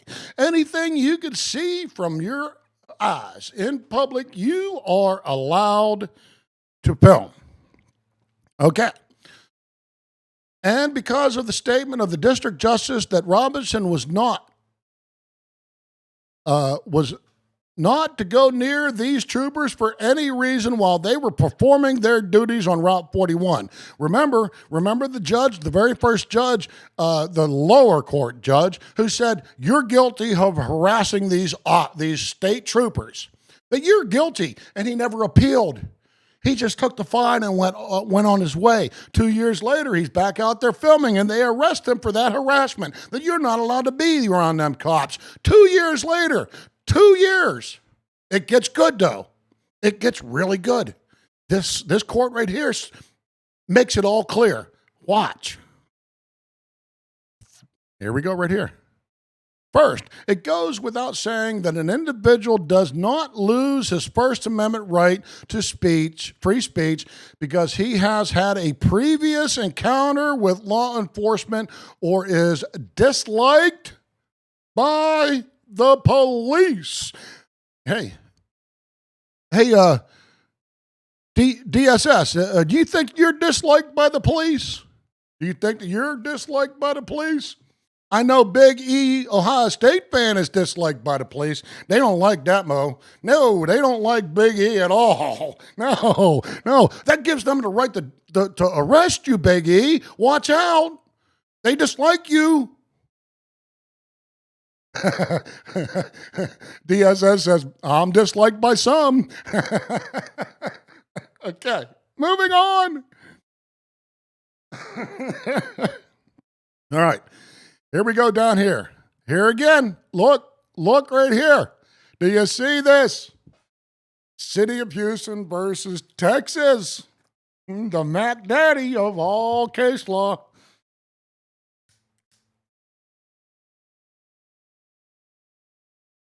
The police, under the cover of an invalid law, do not have unfettered discretion to arrest individuals for conduct that annoy or offend them. Again, look, City of Houston, look, do you see it?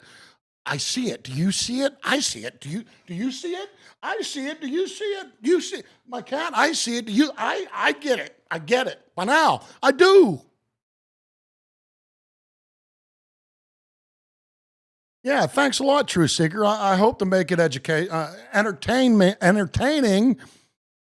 as long as being educational. Okay, I sit here and I talk to myself when I read these things, and I'm pretty much doing the same thing whenever I read these things as I am to you. I laugh. I go like this. Look, hey, law book over there, that common law book, the big common law book. I'm laughing. I'm giggling, right? All right. Here we go. Nor can they ignore an unreasonably applied and valid law in order to arrest somebody who annoys or offends. I mean, I'm a pretty annoying son of a bitch. I can get under the skin of a lot of people. I can.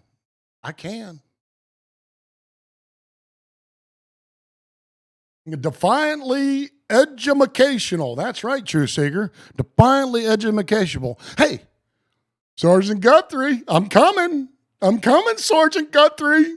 Oh, forgot about Sergeant Sayers, the one who trespassed me from public property just 2 weeks ago. Same sheriff department. Both are sergeants from the same sheriff's department. You would have think that they would have learned a month ago. But you just can't scoop people up for their speech. You just can't trespass people because they're filming. What's the matter with these people? What the fuck? Okay, here we go.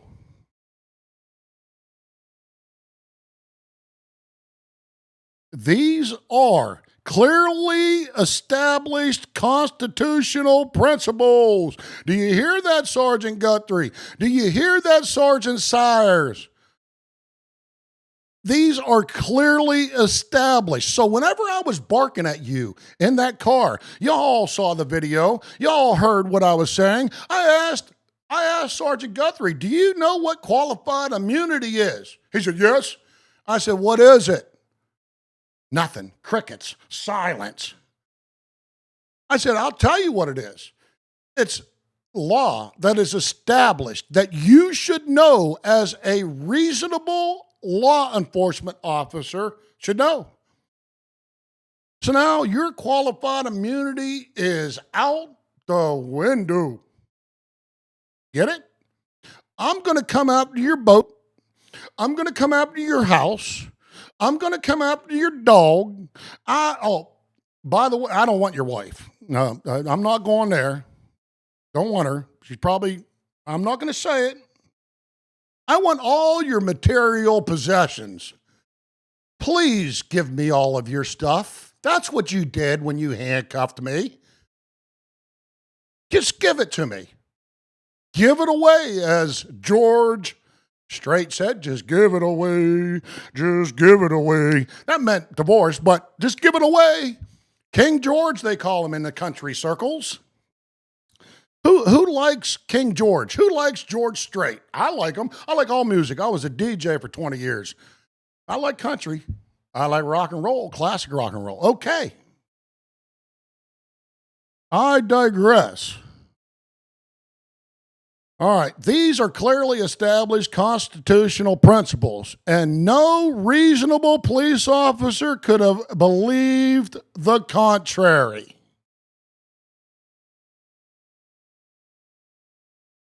Now y'all know why I found this case really interesting, right? So when I came upon this case yesterday, and I'm reading it, and my mouth is it's dropping open. I'm like, really? We still have this going on? Are these cops and police officers and law enforcement this flippin' stupid? If I could get it, and I'm stupid, believe me, I'm dumb. I'm beyond dumb. I ain't even half of all of your intellects. You people are smart. I'm a stupid mofo. But if I could get it, then why aren't these law enforcement officers getting it? Right?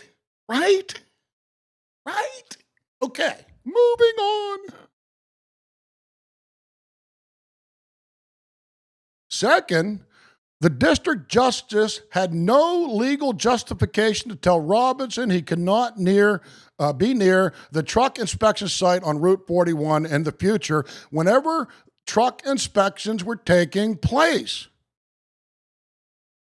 The only penalty for the summary offense of harassment is a fine of $300 and an imprisonment up to 90 days. Okay. Taken literally. Now listen to this. Remember, they arrested him 2 years earlier, the state troopers, and he was convicted of harassment of these poor snowflake troopers who have guns. He was arrested 2 years earlier and convicted of harassing these troopers at an inspection station. Or not an inspection station. I don't know if it was an inspection station, but let's call it an inspection station. Taken literally, the district justice oral directive forbids Robinson from driving peacefully or even riding as a passenger in a vehicle on moving up, section of Route 41. Whenever truck inspections are occurring. So what they're saying is, this judge said that you're never allowed to be close to them state troopers ever again. And if you encounter them even driving down the road and you're driving past them, you could be arrested again. Now it gets good.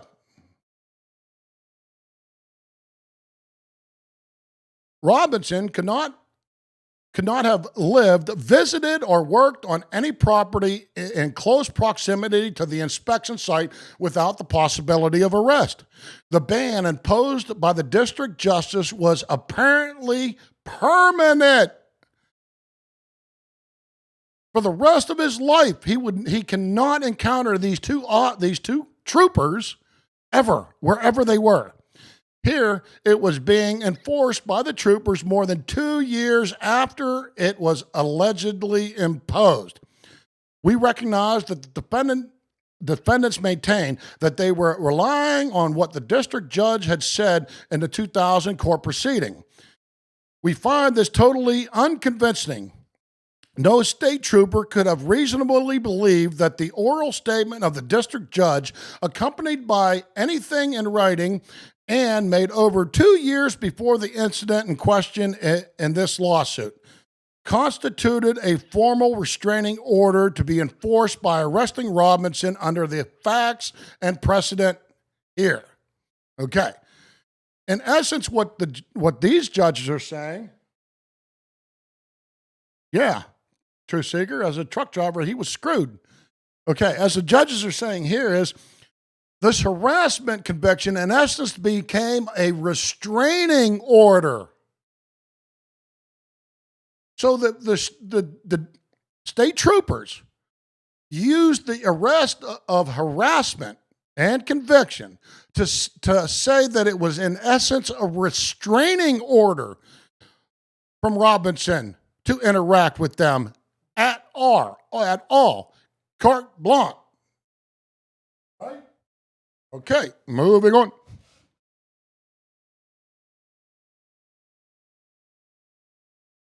Okay.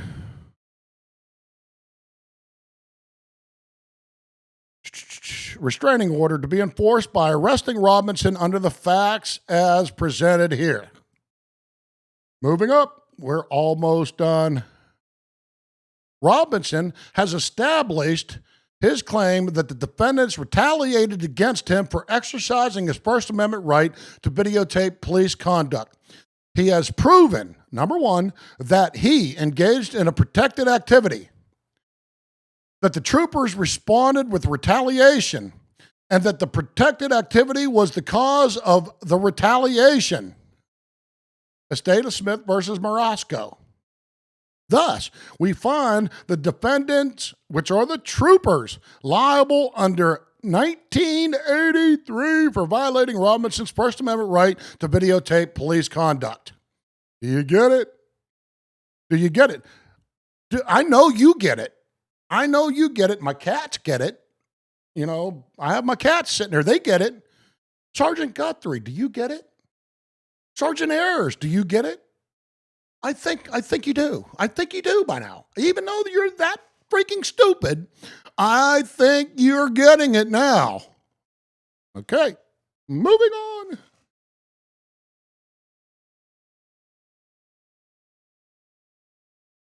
Oop, here we go. Right up top.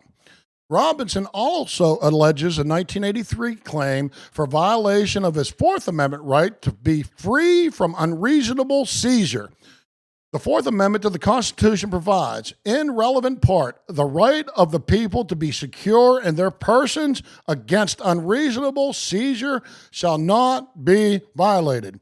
U.S. blah, blah, blah. Like the First Amendment, the Fourth Amendment has been made applicable to the states and their political subdivisions by due process clause of the 14th Amendment. Again, the defendants at all times were acting under the color of law. Do you hear that? Do you hear that, Sergeant Guthrie?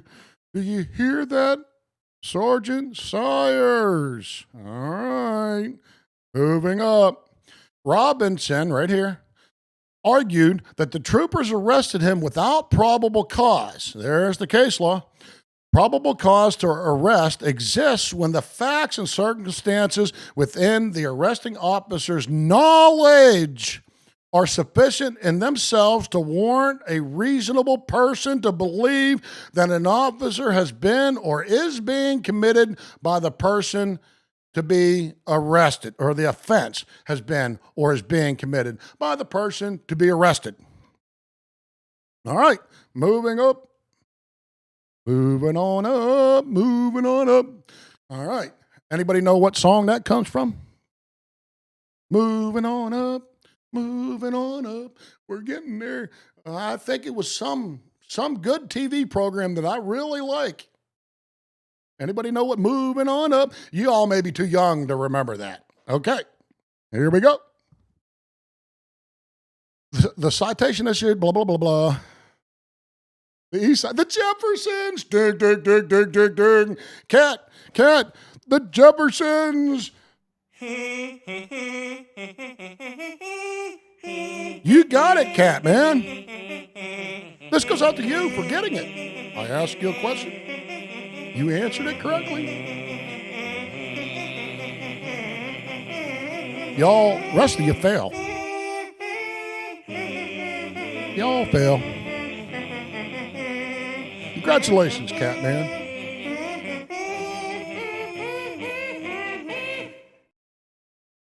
All right, moving on. The citation issued to Robinson describes the nature of his offense as the defendant did with the intent to harass, annoy. Yes, we do have feelings enforcement officers and not law enforcement officers. Yes, that's exactly right, Carolina. Okay. The citation issued to Robinson describes the nature of his offense as the defendant Robinson did with intent to harass, annoy, and alarm the victims, the poor snowflake troopers with guns, engaged in a course of conduct which served no legitimate purpose. To wit, defendant was videotaping victims' movements without explanation and refused to desist upon the trooper's order. All right. Of the statute, let's move on up. Okay. When a person commits the crime of harassment when with the intent to harass, annoy another person, blah, blah, blah. We've already read that.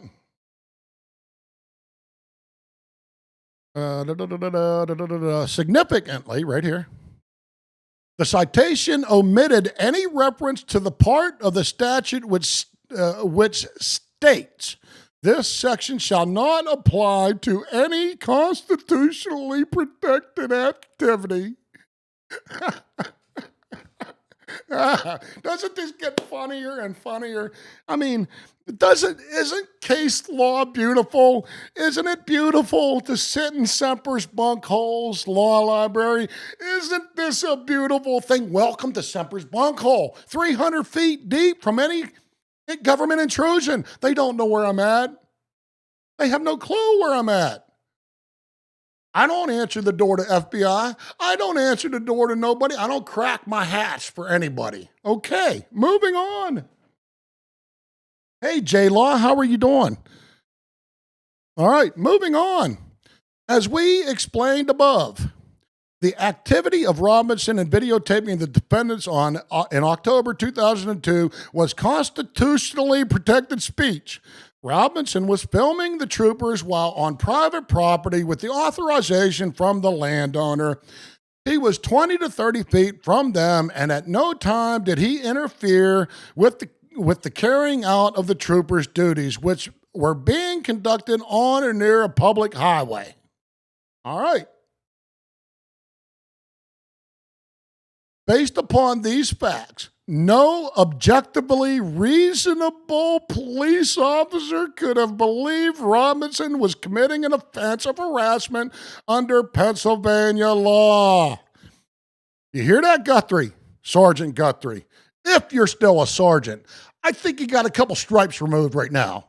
I don't feel bad for you at all, but I don't think you're a sergeant anymore. I think that Sergeant Sires is going to be a couple stripes short too. All right. Here we go. Robinson next alleged that he was subjected to excessive force when he was arrested. Claims that the law enforcement officers have used excessive force, deadly or not in the course of an arrest, investigatory stop, or other seizure of a free citizen should be. Oh, excuse me. I'm so sorry. Citizens should be analyzed under the Fourth Amendment and its reasonableness standard. Graham versus Connor. Got it? All right, everybody take a break. Take a breath. Take a swig. Everybody take a breath. We got this, right? We got this. Everybody give me a thumbs up if we got it. Sergeant Guthrie, I know you're watching. I know you're watching me. Oh, Major Atkins, what the hell's up, brother? I mean, you're a hell of a nice guy, Major Atkins, down there in Pitt County. You're the one that's taking my complaints, and you're a good dude up to this point. Okay? I like the way you're handling me. You're professional. You're good to go. But you got to get a hold of that department of yours. You understand?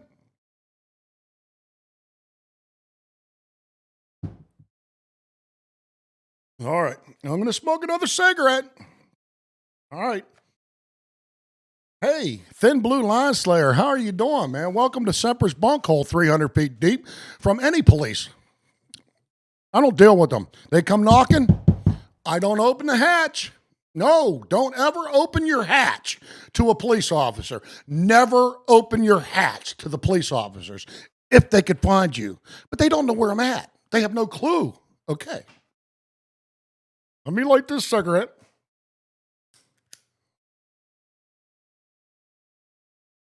Let me show you my law library, Thin Blue Line Slayer. This is my law library. This is where I hang out and do all my research. Isn't it beautiful?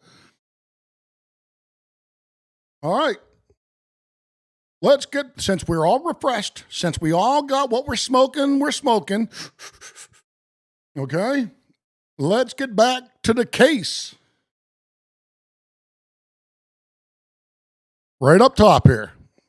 The troopers do not dispute that Robinson was seized for the purpose of the Fourth Amendment when he was arrested.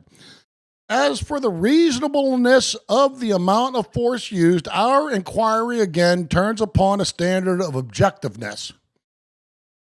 We must analyze the fact and circumstances of each particular case, including the severity of the crime at issue, whether the subject poses an immediate threat to the safety of the officers or others. Now, let's go back to my case. Sergeant Guthrie was in his enclosed car with the windows up. He's driving away. I say, you're a punk. You're a punk. Get the fuck out of here. Was I causing any threat to Sergeant Guthrie? Did I cause you any, what was I going to do to you? You were driving away when I said, get the fuck out of here. Look, immediate threat to the safety of the officers and others. I was the only one standing there. Was I cause a threat to myself? You were sealed up, hermetically sealed up in your vehicle, listening to ABBA. I think you listen to ABBA. I like ABBA. ABBA's good. But I think you had the volume up a little bit too loud, Sergeant Guthrie, because you didn't hear me right. I said, get the fuck out of here. You said I get your ass out of here. I didn't say get your ass out of here. You didn't hear me because I meant no harm to you. I was expressing my dislike with you not providing your ID, your name to me. That's all. That's right, J-Law. That is exactly right. Yeah, you're from Chicago, the Windy City. All right, getting back to the case. immediate threat to the safety of the officers or others, and whether he actively is resisting arrest or attempting to evade arrest by flight, which I didn't do either. I put my hands right behind my back and was happy to go to jail. Please do. I wasn't happy at the time because I was pissed, but I was still happy. Take me to jail. He clamped them handcuffs on tight.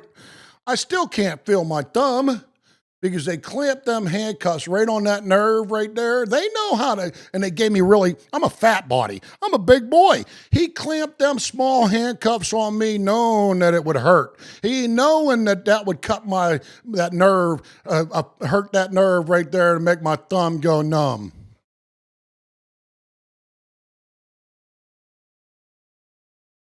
Hey, the Freezy City.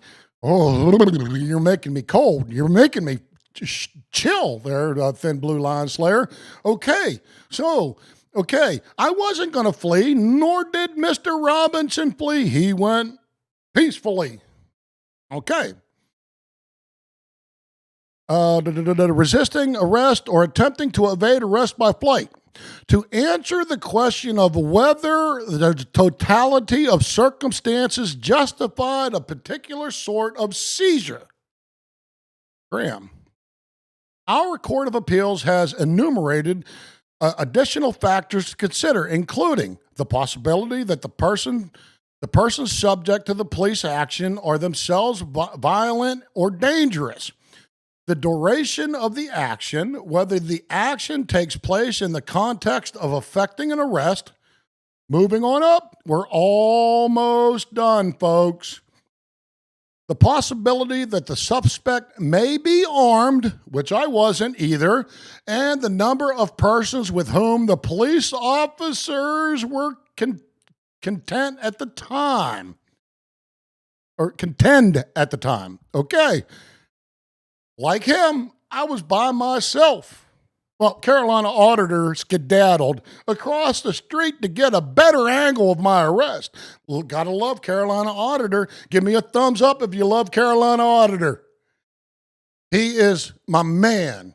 Carolina Auditor is sharp. He's brilliant. I love the man. But Carolina Auditor skedaddled on the other side to get a better camera view.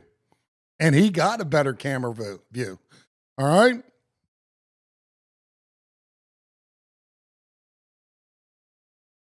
All right. So, let's continue. Yes, all thumbs up. Yes, 27 degrees. Feels like 16.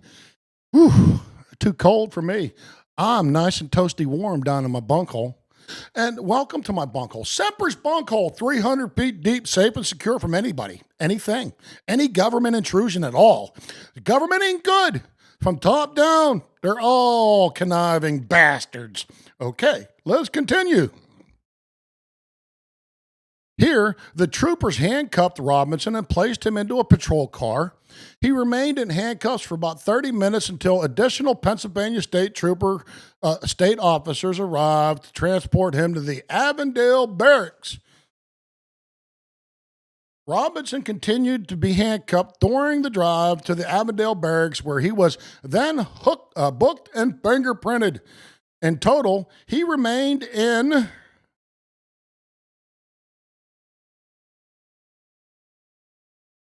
handcuffs for about 2.5 to 3.5 hours before he was released and allowed to leave.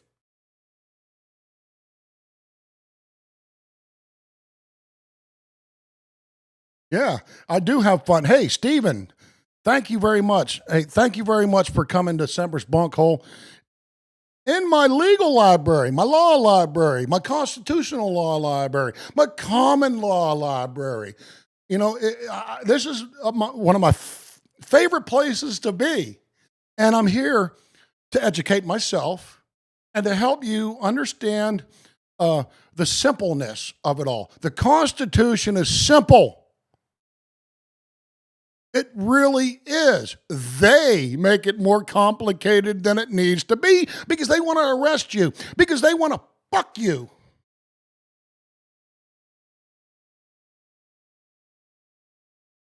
Welcome, anyhow, Stephen. All right, here we go. Let me get back to it. Let me put my cigarette out. Right here, Robinson was arrested for a summary offense. At the time of his arrest, the troopers did not have probable cause to believe that he had committed or was about to commit any crime whatsoever. Robinson posed no threat to the safety of the officers, which I didn't either. They were driving away. So how did I pose a threat to them? Just like Mr. Robinson did not pose any threat to these punks. And I like to call them punks because they are punks. Moreover, he did not resist or attempt to evade arrest, but succumbed peacefully to the will of the trooper. Yeah, I succumbed peacefully, but I was allowed to use my voice. Yeah, I said, here you go. There you go. Yeah, you're in trouble now, buddy. Oh, yeah, you're in trouble. You just violated my rights. Yeah. Oh, yeah, you violated. Yeah, you know what? You're violating. I was out here filming. I was using my language, and you know what? That's constitutional. Sheriff Guthrie, Deputy Guthrie. I was just out here voicing my opinion about how you didn't ID yourself. That's my right. Oh, by the way, do you know what qualified immunity is?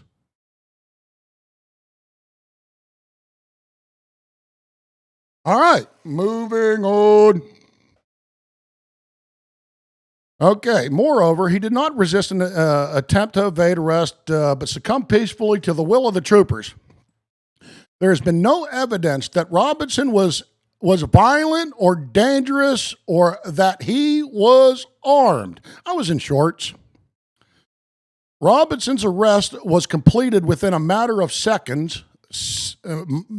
Mine was completed in a matter of seconds, but it took about 15 minutes for them to get so butthurt, so incensed that I was telling them to stand over there. I'm in public. You don't tell me where to stand, brother. If you want to have your little confab, you go over there on private property. And they had to do it. But they were butthurt at the same time, and they were just waiting for me to do whatever. I'm watching you, buddy, and if you even say anything, I'm coming after you. I'm going to handcuff you. He said, fuck. All right. Excuse me. Robinson's arrest was completed within a matter of seconds, and there was no other individuals with which the three troopers had to contend. Okay, yeah, that's right, True Seeker. It was an ego crime. Yeah, I agree, Thin Blue Line. Why do grown men get their feelings hurt so easily? I agree. Right. All right, here we go. Going down. We're almost done. This is coming to a climactic end. We read the Court of Appeals decision, Bodine versus Warwick, to say that we should not conflate a false arrest violation with an excessive force violation. What they're saying is the police didn't use excessive force, but they did arrest him, okay, which is a violation. They didn't slam him onto his face. They didn't kick him in the head. They didn't knee on the back of my neck or his neck. They simply arrested him, which is a violation, but it's not an excessive force violation, okay? In other words, merely because a person has been falsely arrested does not mean that excessive force has been used. Officers who detain an individual unlawfully should be liable for the harm proximately caused by their torturous detention. But this will not necessarily include all harm resulting from the otherwise reasonable use of force to carry out the detention. Under the circumstances of this case, there was no excessive force, okay? You know, when you get arrested and kidnapped, I consider that excessive force. But this court didn't. Okay, this court didn't. They wouldn't make it in the military. All right. I would consider being handcuffed and then kidnapped and then 3 hours of detention when your thumb it's torture to me. We have a Geneva Convention in this world that says you're not allowed to even do this sort of thing to prisoners of war. But it happens every day in the United States. Every day somebody's being tortured by these fucking bastards. We'll handle that later down the line in different court cases. It's coming. That's right. I brought him back. Sergeant Guthrie, were you bullied as a child? Is that why you did what you did, Sergeant Guthrie? Sergeant Sires, you trespassed me from public property less than 2 weeks ago. Is that why? Because you were picked on as a Ute? See, now I can say Ute. Does anybody know where that word came from? Ute. Youth. Youth. Youth. Do you mean youth? Yes, Your Honor. Youth. Ute. Does anybody know where that came from? It's a good one. Youth. He was in a courtroom, Your Honor. The first person's going to get it. Youth. It came from a movie. The first person that gets it's going to... My cousin Vinny. Very good, beautiful disaster. Welcome to Semper's Bunkhole, 300 feet deep, safe from any government control.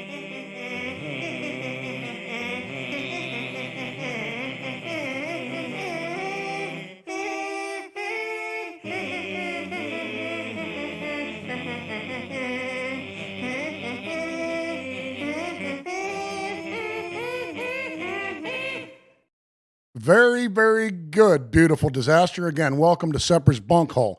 Okay, continuing on with this case. Robinson was not physically injured, and the amount of force to which he was subjected was the most de minimis. Moving down.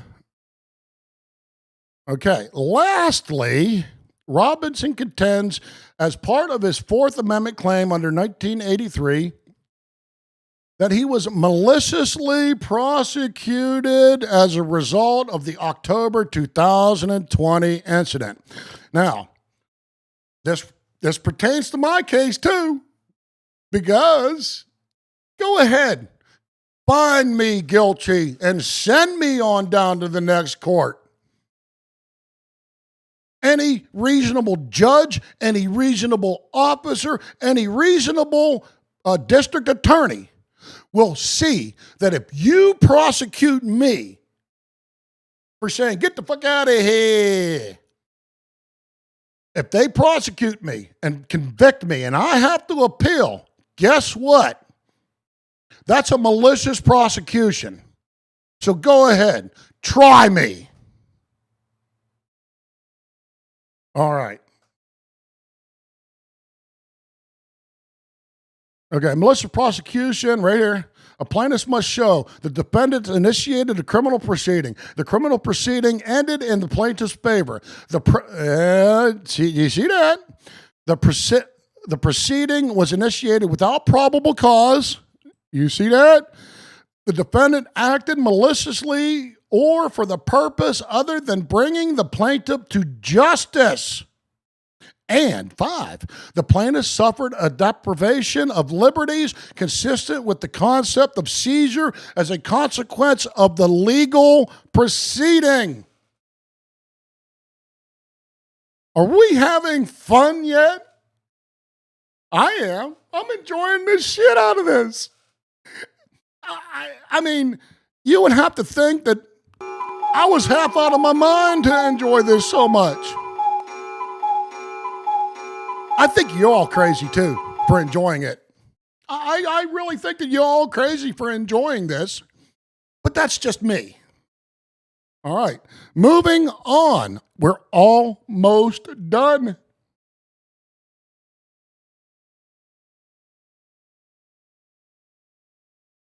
The crucial question under DeBella. Okay, how idiotic is it that a court can rule that there was no probable cause to arrest somebody, but then the force they used during commission of an illegal arrest was justified? I agree, Stephen. Truth Seeker says, I'm enjoying it. Well, then you're in the head. If you're in, maybe not. No, I don't mean, no, I can't say that. I'm sorry. Okay. I love you, Truth Seeker. And I will mod all of you whenever I figure out how to do that. Because I agree, Thin Blue Lion Slayer. Okay. I like to learn. I'm sick of my rights being violated. Everybody's getting sick of it. I don't care if you're on the right or the left. I'm not right or left. I'm constitutional. So all you people out there that say I'm a racist or I'm a right winger or I'm a left winger, I'm a constitutionalist. You're allowed to believe good things, bad things. You're allowed to believe that you're the Messiah, David Koresh. They don't have any right to step on you or burn you out of your freaking house, which they did. Ruby Ridge, why don't you just go ahead and shoot Randy Weaver's wife in the head, Juan Horiuchi, a former Marine Corps sniper, the go-to guy the government went to assassinate people at a long distance. That's right, Thin Blue Lion Slayer. I'm an American. All right, moving on. The crucial question, DeBella, for the present purpose is whether Robinson suffered a deprivation of liberties consistent with the concept of a seizure as a consequence of legal proceeding. Under the facts of the case, there are only two events that potentially meet with this criteria. Robinson's initial warrantless arrest without a probable cause on October 2020. And two, his appearance at the January 2003 hearing as a result of the summary citation issued to him. In this court, a warrantless arrest lacking probable cause does not qualify as a seizure as a consequence of a legal proceeding. Okay, do you get that? All right. Moving down, we're almost to the bottom of the page. Likewise, the issuance of a summary citation is subsequently having to attend one's trial without more is not a government seizure. A 1983 malicious prosecution action for violation of the Fourth Amendment. Consequently, Robinson has not established his claim for malicious prosecution. Okay, got it. Okay, we'll take that one. We find that the defendants are liable under the 1983 for violating Robinson's Fourth Amendment right to be protected from an unlawful seizure when they arrested him without probable cause in October 2002. Okay, let's see what Stephen said. Does it really matter if it is a left or right boot stepping on the neck? That's exactly right, Stephen. That it doesn't matter. That's why I bring it up. That's right, Thin Blue Lion Slayers. He says, Stephen, people are brainwashed by the left and the right. The right drives me crazy because they're all USA, USA, USA. But they back these thugs that are going to take their guns. The politician ain't going to come knocking on your fucking door. It's the police that are coming knocking on your door. So you better burn that blue line flag right now because they ain't your friend. Now, on the left, they got it right. Other than burning things down, okay? I understand the rage. I understand the hate. I understand that. We're on, hey, welcome to Semper's Bunkhole. We're on to you, Blue. My cousin Benny, a little bit too late, just a little bit too late to answer that question. All right. Yes, big love to our brother, Carolina Auditor. Okay, love Carolina Auditor. He is my brother. He is my partner.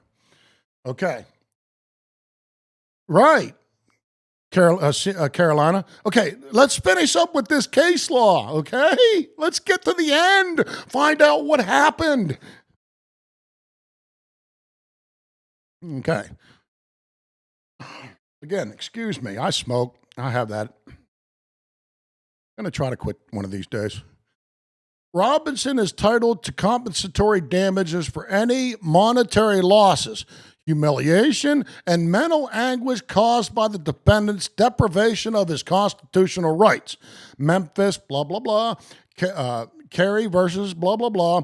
Compensatory damages may not be based upon the abstract value or importance of the constitutional right. Rather, Robinson is required to prove and has proven that he has suffered damages as a result of the defendant's violation of his rights. Taking into account the nature of the constitutional violation and of the harm, including mental anguish inflicted on Robinson, we will award him non-economic. Listen to this, court. Compensatory damages in the amount of $3,500. All right. I got you there for a second, didn't I? I bet you thought that he wasn't going to get nothing. I bet you thought whenever you read that non-economic compensatory damages, he wasn't going to get nothing. He got something. May not be everything that he wanted, but that's the way the courts work. They'll give you a little bit, but he can sue the police officers. I don't know if he did. I don't know if he didn't. You know, hey, beautiful disaster. How you doing, man? Okay. I don't know if he went on to sue the individual state troopers or not. I haven't gotten into that up to this point. I haven't found anything on that, so I don't know. Maybe some of you know. Okay, but anyhow, he did get damages in an amount of $3,500 or $35,000. He cannot recover for his lost wages or counsel fee in connection with the state court proceedings because they are related to his claim for malicious prosecution. Okay, so what it means is if he would have filed for damages on his First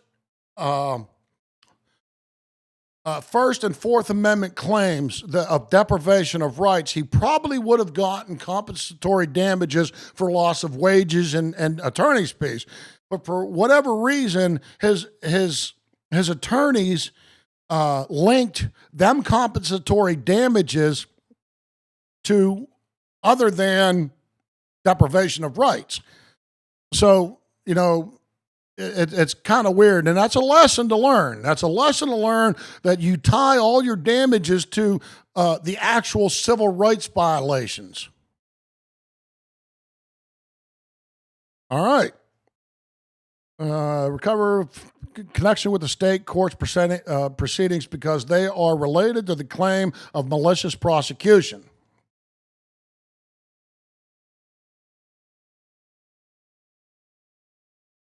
All right.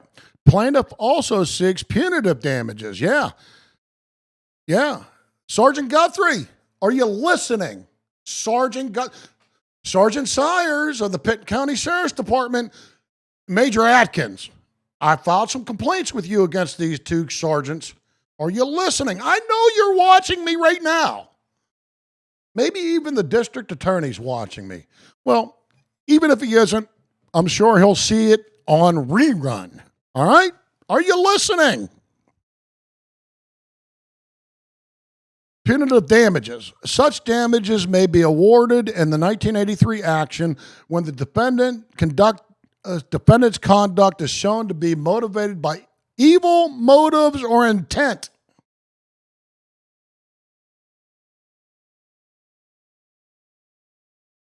Not steaming. Truth seeker, I'm not steaming. I'm motivated. There's a difference between steaming and motivated or being motivated by an event. They didn't know who they were fucking with. They thought I was some crack ass out there who would just capitulate to them. Just a yes, sir, just in the threat. Well, I don't get threatened easily.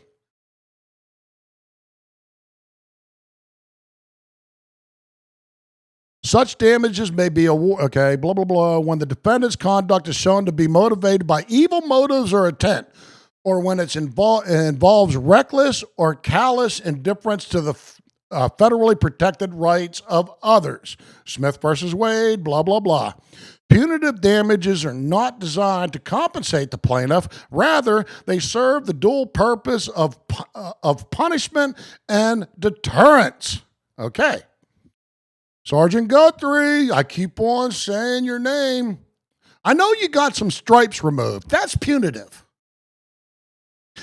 Sergeant Sires, I know you got some stripes removed. And if you don't, it's coming. You may even lose your job. Get me? And then I'll sue you for your house and your boat and your dog and your cat. I hope you have a summer cottage because I want that too. Improvise, adapt, overcome. Ooh-rah. All right. Factors consider include the nature of the defendant's conduct, the impact of the defendant's conduct on the plaintiff, and the likelihood that the defendant will repeat the conduct if punitive award is not made. Of course they're going to do it again. Of course Sergeant Sires has done this before. Of course Sergeant Guthrie has done this before. Same thing with my man Robinson. They did it in 2000 to him, and they're doing it again to him in 2002. Their stripes do not change. Okay. If I don't go ahead and remove these sheriff deputies, these sergeants, I am in fear that they're going to kill somebody. They didn't kill me. They didn't hurt me because I was videotaping. But what happens to people? What have they done to people that weren't videotaping?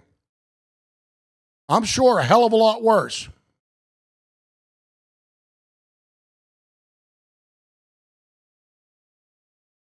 Punitive damages in general represent a limited remedy to be reserved for special circumstances. All right. I'm almost at the bottom of the page. I keep on saying this to you people. The constitutional principles involved in this action are well established. Do you hear that? We are not dealing with a close case.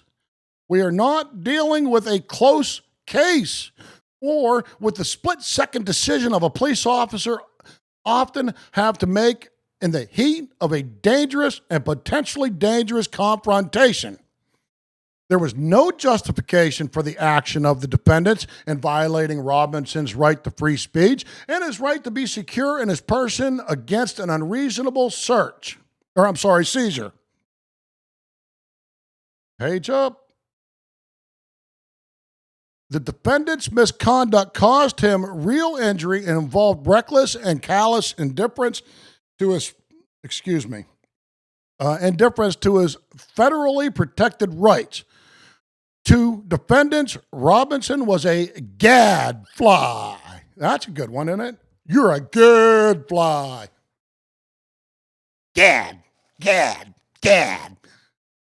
Gadfly. That's an interesting word, isn't it? Only old people use gadfly. In their view, he was annoying them. The unfortunate event of October 2020 arose out of this one undeniable fact. It is fundamental that persons such as Robinson may not be deprived of their constitutional rights simply because they are unpopular or are resented by the police.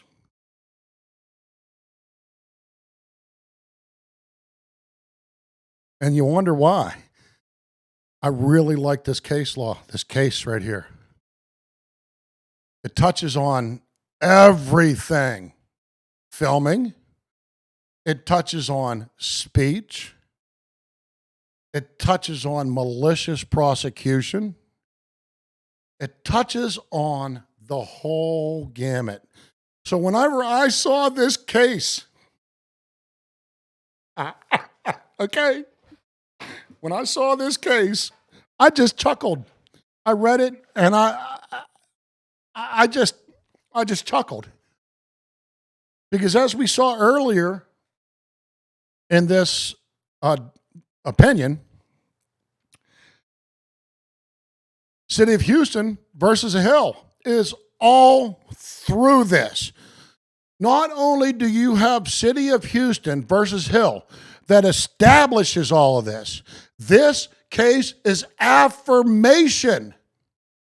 This case and other cases that have happened after that, like here in North Carolina, there are cases 2012, 2019 that use this case and other cases like Hill versus Houston or Houston versus Hill as affirmation so that the police officers and sheriffs and state troopers cannot say they didn't know, that any reasonable police officer would not know that it's illegal, unlawful, and unconstitutional to arrest somebody for saying, "Get the fuck out of here." Do you hear me, Mr. Prosecutor, Mr. District Attorney, or Assistant District Attorney? Please, Sergeant Guthrie, get on that stand so I can interview you. Please, I want you on the stand so that I can ask you some very simple, poignant questions for my lawsuit. Because regardless if I'm convicted in this court, it will be overturned in a further court. I'm willing to take that chance. That's why I haven't filed for a motion to dismiss right now. I want you to take me to court. I want to be sitting right there. I don't need to motion to dismiss these charges.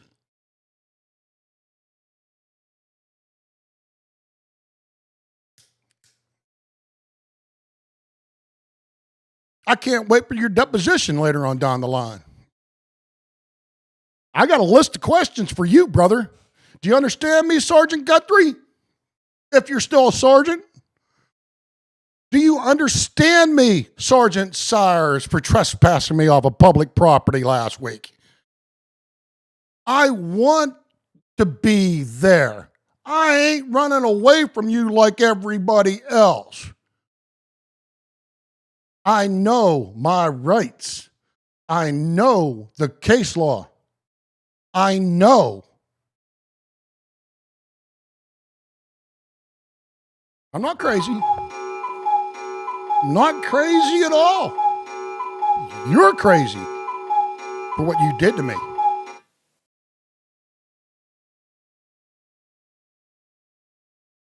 All right, let's conclude with this, okay? Yes, working and listening. Thank you very much, behind the scenes, Carolina. Working and listening. Case Law 101. Here in North Carolina, we are 50 yards behind on a lot of things. Yes, we are.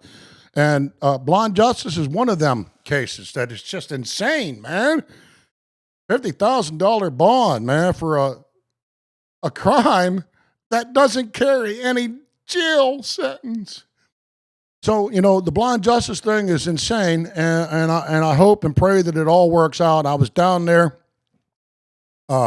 defending that man's rights, and I encountered a lot of good people, a lot of auditors, poor dirt farmer, DC Accuracy, South Carolina Fox, DSS. Fuck DSS.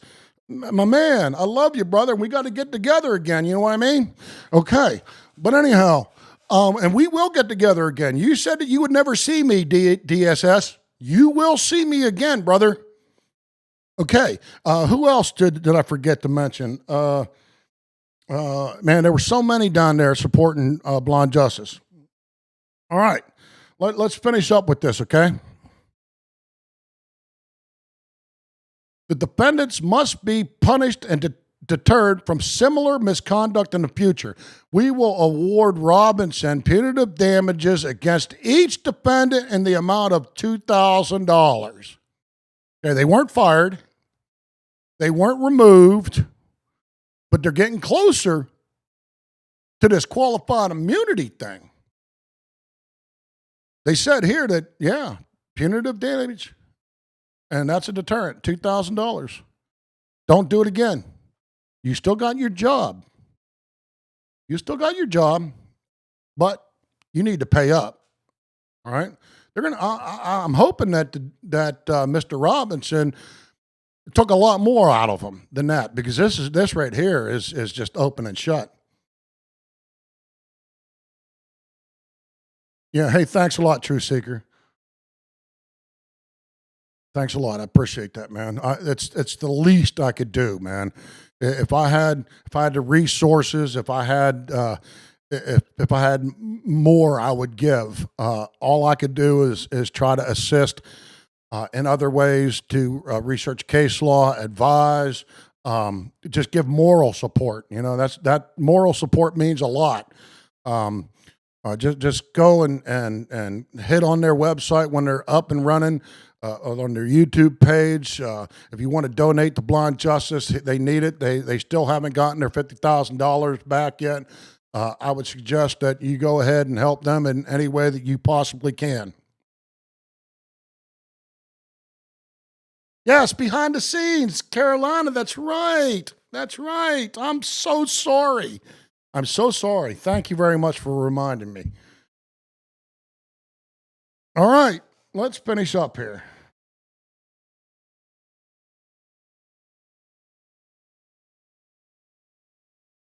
All right.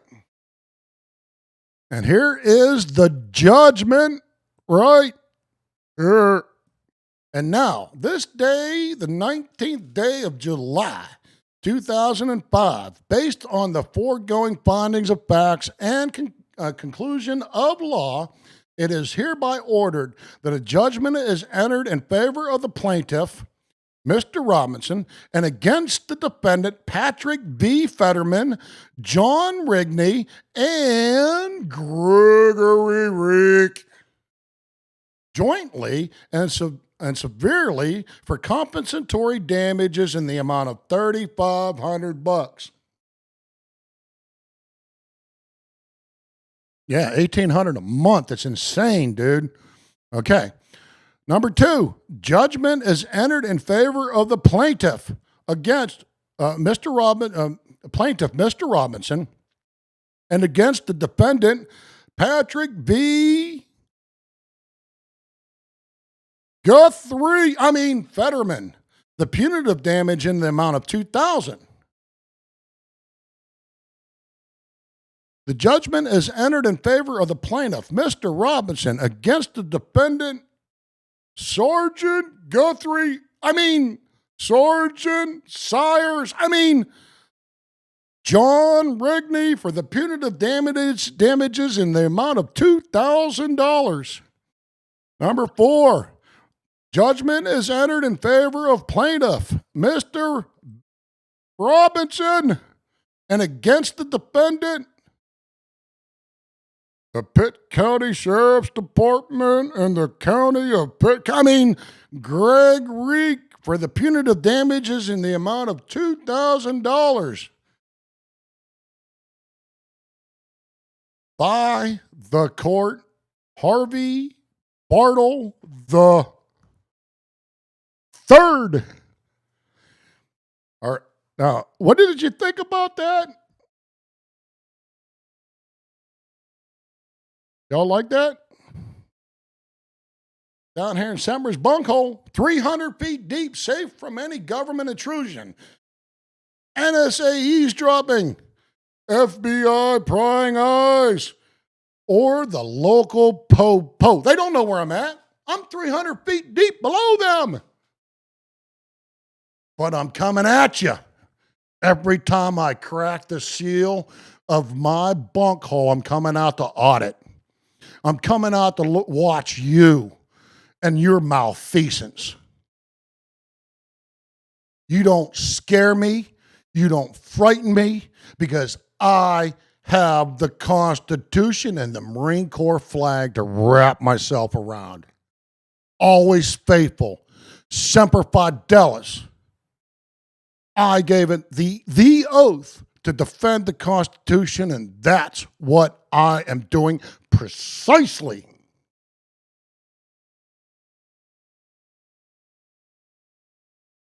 Ta-da! Hey, I'll play this, okay?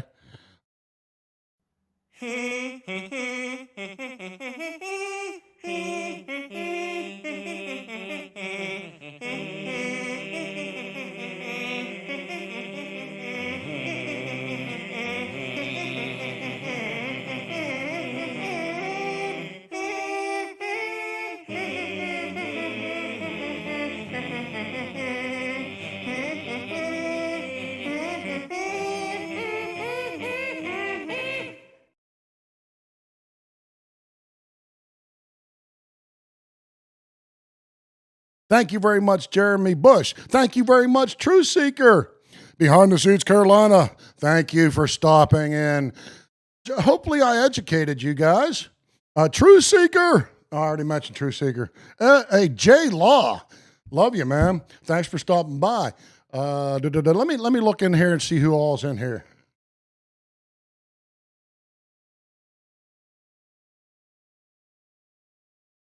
Yeah, I don't believe that. I think that there are hundreds of people. I believe that there are thousands of people. Sergeant Guthrie's out there watching. I know he is. What do you think? Is Sergeant Guthrie? Think Sergeant Guthrie's watching?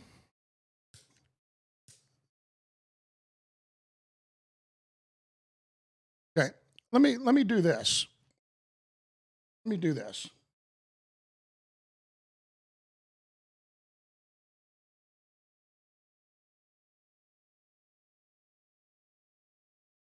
Let me do this. Ah, shit. Bear with me, folks. Bear with me. Oh, I need to go here first.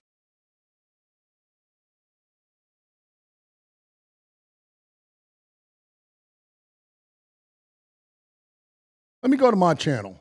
I'm going to go to my channel real quick. And I just want to watch it again because, you know, I haven't seen it for a while. All right. Well,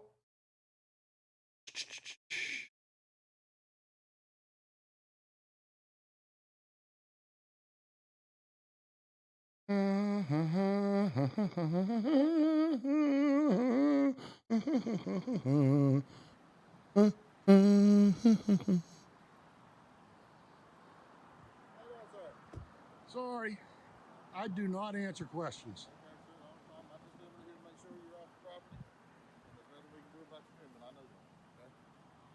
I just want to make sure you're off the property because they said you were on the property. I just want to make sure. You also need to know you got to stay off the railroad property too, right? Sorry, I couldn't hear you. Stay off the railroad track property too, right? Yeah, Stand. we know. How's everything going? It's doing great. How about yourself?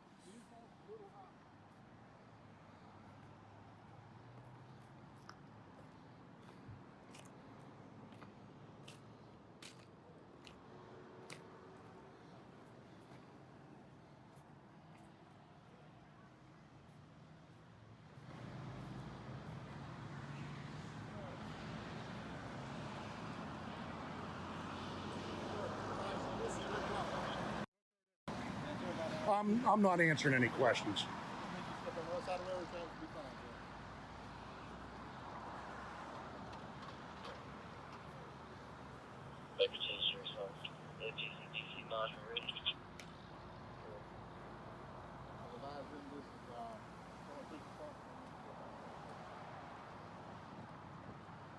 Have you guys refused to go back across the railroad tracks?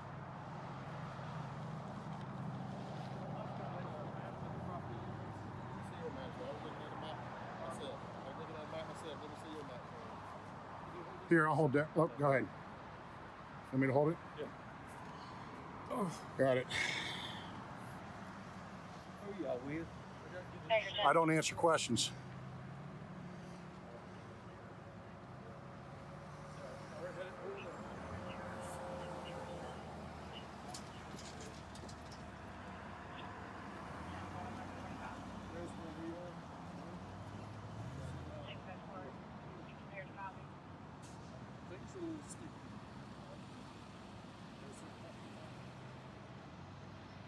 Click on it, it shows you where it shows the name.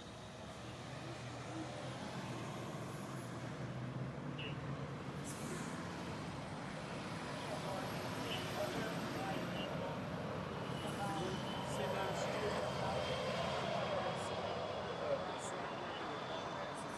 You see that sign? The line's right there where his bumper is. See, look, this thing is worth every penny you put on it. It's great.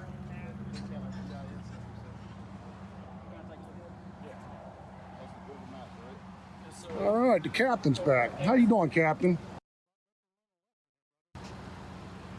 See the proper lines. If you click on there, it highlights it and shows the loans. This right here shows. So you say that's the one right here? Yeah. 303. And we're Okay, look at your phone. Yeah. Here at home.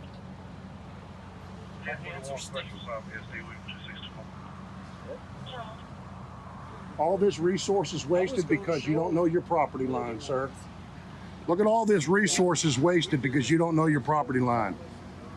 That's a shame, man. That's a shame. I even told you. The only thing they asked me is y'all just don't go over their property. They don't treat them decent. They don't necessarily treat us decent, but that's okay. Not everybody. Sorry. I'm not being mean at all. Not at all. I'm not being mean, disrespectful. Thanks for holding that.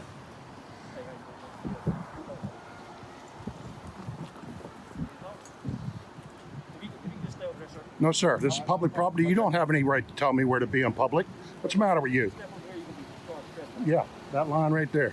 You can step on the other side. Don't get all bolsterous with me. Don't let your ego get away with yourself.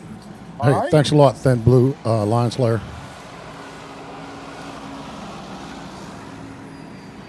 Hey, Drew C.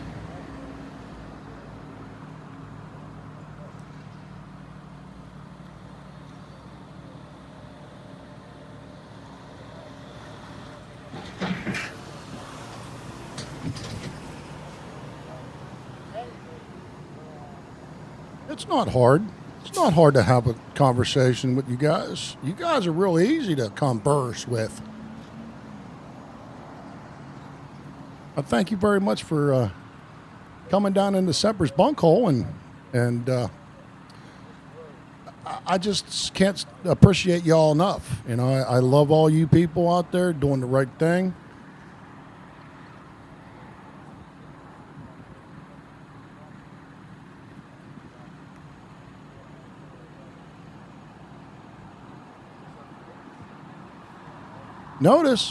Notice, I'm not being mean or vulgar in any way. I'm maintaining my silence up to this point, other than saying I don't answer questions. Oh, I'm sorry, Truth Seeker. I misinterpreted. Yeah, Sergeant ain't liking me right now. That's Sergeant Guthrie, right there. That's Sergeant Guthrie. Hey, Sergeant.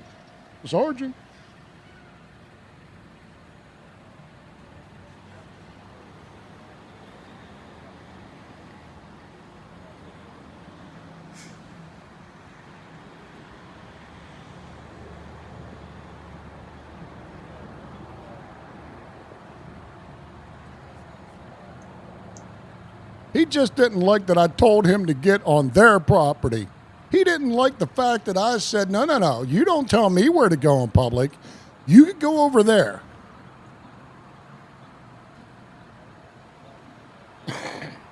Excuse me. There is a city water main right there. Everybody wave No, to that's Sergeant cable Guthrie. line. Everybody wave to Sergeant Cable Guthrie. line. Just be safe, just try not to get in traffic. Not cross the line. Yep. The city stuff. I suggest please don't bark at people who are doing nothing wrong and tell them to get off public land. What's your badge number and name? Guilty, 9978. Same here. We're out of here, sir. What's your name and badge I don't have to number? answer to you. Listen, you do have to answer me because you're my servant, brother. No, you're not. You're my servant. You work for me. Who are you? Who are you to deny me access to your name and badge number? Okay, 406. I'm going to file a report on you. Of course, I can't go on their property because get your ID, your driver's license, driver's plate. Walk of shame. And this is why there's a disconnect, people, with you and the people. Because of punks like you. Because of punks like you. Here it comes. You. Get the fuck out of here. Who the fuck do you think? That man did not ID. Why? Is that your policy? Is that your policy? Is it your policy not to ID yourself? Explain something to you. No, you don't explain anything to me. I explain to you. If you don't calm down and stop. No, I don't have to calm down. I live in a free country. All right, you're under arrest. For what? Disorderly conduct by abusive language. I already told you. Abusive language and disorderly conduct. All right, Coach. You stop cussing. You're not You do not ID yourself. Cussing is a First Amendment activity. It is First Amendment activity. I'm allowed to swear. I'm allowed to swear. I am allowed to swear. It's a First Amendment activity. It's disorderly It conduct is by not abusive disorderly language. conduct. Disorderly conduct. Disorderly conduct is not applicable here. No, it isn't. You're falsely arresting me. Okay. It's a You're general falsely arresting me. It's a general statute. You're falsely arresting me. Okay. I'm allowed to speak my mind in public, and you know this.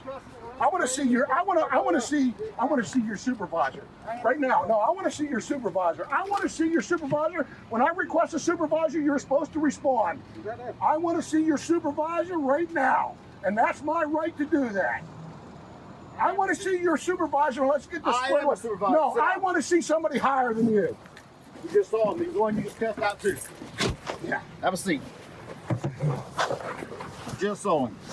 I want to see you higher up. Yeah, I just saw have you, a higher Sergeant up? Guthrie. Now, Sergeant Guthrie, I saw you. you want to cuss out here in public, you're welcome to go to jail. I ain't no problem. Who was I cussing to? You were cussing at me. I wasn't. I was generally No, cussing. you weren't. So get your ass out of here is what you said. That's Get exactly your right. ass I out of wouldn't say here. that. That ain't what I said. That ain't what I said. No, that is not at all what I said, Sergeant Guthrie. I'm telling you, he was listening to ABBA. He was listening to ABBA. Now, let's go. Oops, sorry. Let's go to a week and a half ago. Watch. A week and a half ago. Back all at it the was. Pitt County Detention Center.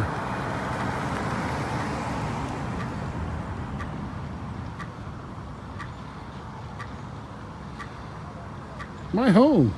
You should be able to go in and film too. My home for about 4 hours.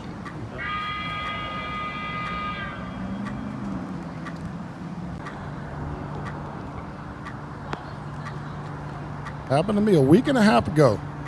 Friday the 13th. Carolina Auditor, you want to wave at the cameras? They might wave back.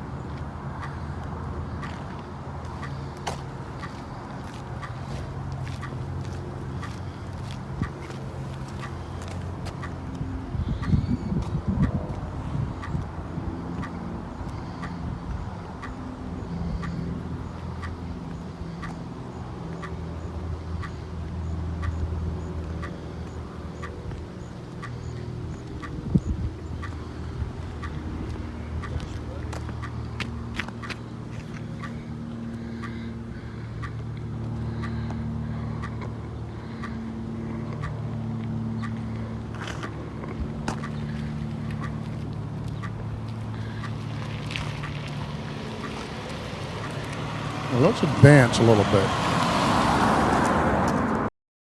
What does that mean? Carolina order? What do you think that means? Law enforcement only. In here. That's what I thought. Let's go take some license plate numbers. Hey, y'all gonna give me some We're independent journalists. Doing a story on an arrest that happened here a few weeks ago. Yeah, unfortunately. Credentials? The First Amendment is our credentials. No, I'm just asking. The First Amendment of the Constitution is our credentials. We are all the press. Okay, well, it's certain areas that you can't, like the inside and filming over here. I could film whatever I see from the public. And if that means in there, then you're going to need to put a wall right there instead of that kind of gate. Well, that's how we get everybody in and out of the jail. Again, it's visible from the public. Okay, well. We're just doing an investigative story. That's all I was asking. That's it. We just went on from there, but okay. I'm not going off. I'm just being down there. There's forceful. signs that say after 5 p.m. we can't go past there. Yes, sir. Okay, I Just just so wanted you to know know. for our lieutenant, we just had to come and see what was going on. That's All right. all. Oh yeah, that's cool. What's his name? What, Stokes? Your lieutenant. Lieutenant Stokes. And our major is Phillips, Major Phillips. What's your name? I'm Officer Battle. You have a badge number, ID number? No, sir. You don't have any ID numbers? You're, Not here at the jail. She was very I'm- What's your nice. name? I'm not patrolled. She was very So I nice. don't. Ma'am? Are you talking to me? Yes, ma'am. I'm looking right Are at you, ma'am. recording me? I am. Oh, okay. What's your name? I'm fine. Jennifer. You're hiding your name, ma'am? I'll file a complaint on you. What's your name, sir? Is that what you tell a judge if a judge asks you? Not very professional. I'm going to file a complaint on you also. Believe me, I know what I'm doing by now. That's fine. No, that ain't fine. Not good. Not fine for you. You understand? I'm filing a complaint on this young lady, and I'm filing a complaint on that man right there. As a matter of fact, I'm going to go right inside and do that right now. This lady was nice. She was cordial. Thank you very much. You're a private. Is that what your rank is? You're the ranking officer out here, and you don't know. You ain't going to give me your ID, your name, who I'm talking to. Nothing. Ignoring me. Typical. Okay. That's why people don't like you kind of people. Again, Okay. police, What's your you name? people. you Don't play tell it this to me? I racial can't read. bullshit on me. I mean the Thank police you very when I much, say you Officer Hudson. people. I appreciate that. You That's ignorant people. right there. Police. All right, we're going to continue on our walk. Thank you. Would y'all like to walk with us?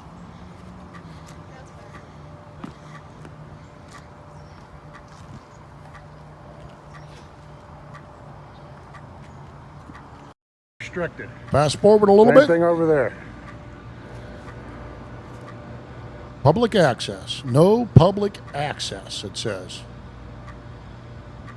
All right, let's fast forward.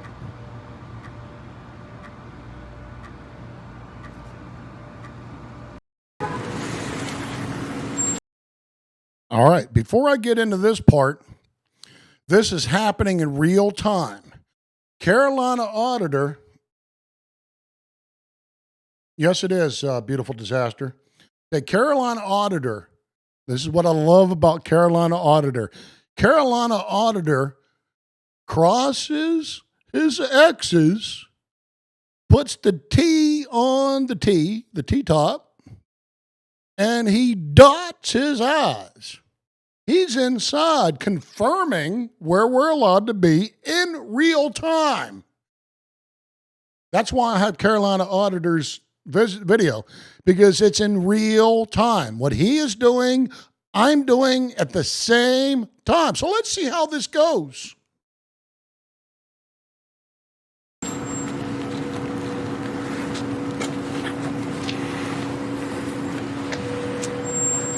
You don't work in here, do you? No, I'm gonna ask him a question.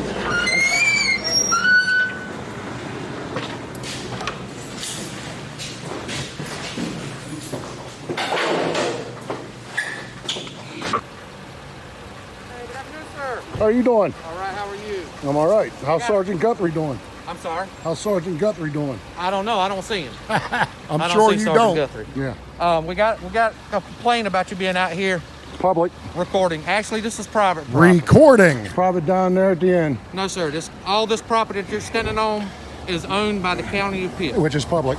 Yeah, is owned It's by the county taxpayer of Pitt. funded. Are you here to see the magistrate? I'm here to film. Are you here to see This the is magistrate? a public.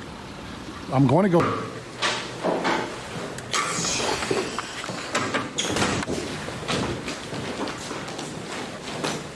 Are you the same Bill Watson? What thing goes on? For,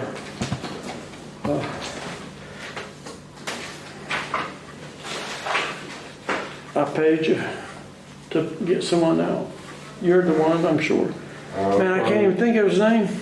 You're gonna have to help me out, because I'm going out a lot of people.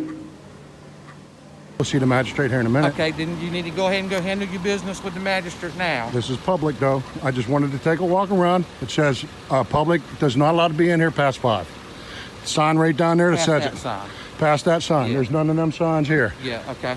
Hey, you need help with something? I'm sorry, I didn't see you. I got a question. She's a sweetheart, man. You know the signs that are back there that say you can't go no further than this point? Yes, sir. How come they say after 5 p.m. you're not allowed back there? It sounds like you can go back there at any time. How come they say you can't go past 5 p.m.? So is it okay for us to walk all the way around? So there's none of them signs here, which means this is public. And then if you go further back, it'll say no private personnel only past that point. Correct. They also told me as long as I don't go behind the building, I'm good. Well, that's what our lieutenant was trying to explain, that you're fine. That's why we walked away, because he So we can walk all the way around. You were fine as long as you didn't go to our area, because our area, What's your area? like the backside. So you were called mistakenly. I was a. I was, Okay. huh? Well, I can tell you this. What hurt? The property that you are on Right here is owned public, is owned by the government. County of Pitt. Taxpayers. Correct. If you're not here on legitimate business, then you are trespassing. It's no I am different here. than being in the park, sir. It's If no you're different not being on here the side. for I'm going legitimate that way right now. Okay, then go handle your business with the I'm magistrate. going. But see, there's a sign that says you can go back there, but not after 5 p.m. Okay, hold on 1 second. My sergeant's calling me. Yeah. Hold on 1 second. Yeah, Okay? yeah. So are you Tell gonna go Sergeant handle your Guthrie I business? said hi. I sure will. I'll see him in court, too. Okay. Your voice sound familiar. Oh yeah, I'm the one, but man, the guy's with me outside and I can't think of his name. No. I have lost my mind. No, you ain't lost it, just ain't came to you. His name, All right, you gonna go talk to the magistrate now? I am. Okay, I appreciate it. If you do not have business with the magistrate, or you This do is not public property. I'm If just you letting you do know. not- And I'll tell you, I'll win this one, too, because it's been proven in court after Okay. court after court. All right. Again, and I don't want to have to talk to the sheriff about you, Sergeant, and have your stripes removed, too. Stripes are gone. Nah, sometimes stuff just don't come to you, man. You ain't getting all the time. is his last name. Oh, okay. I know what I'm talking about. I know what I'm doing. I've been Okay. doing this for a long time. This is no different than being in the park, walking in a public park owned by the city. As long as there are no restriction signs, there's no drones flown, which is a proper sign over there. But do you see any no trespassing signs? But yeah, What's the first name? I don't know, but I know it's G. Yep. Yeah, I remember that name. If it You're wasn't actually open to the right at public, this point, because I was willing to listen to you. And I'm hear what going you over had the to say. magistrate. Willing to At listen to this me, my point, ass. you trespass from the property. I'm going. All right. I'll file a complaint against you. Okay, it's Sergeant Sires. Sergeant Sykes. Sires. Sires? And what's your name? What's your name? Deputy Cormichael. Deputy Cormichael? Yes. Badge number? 8384. 8384? 9942. 9942? Okay.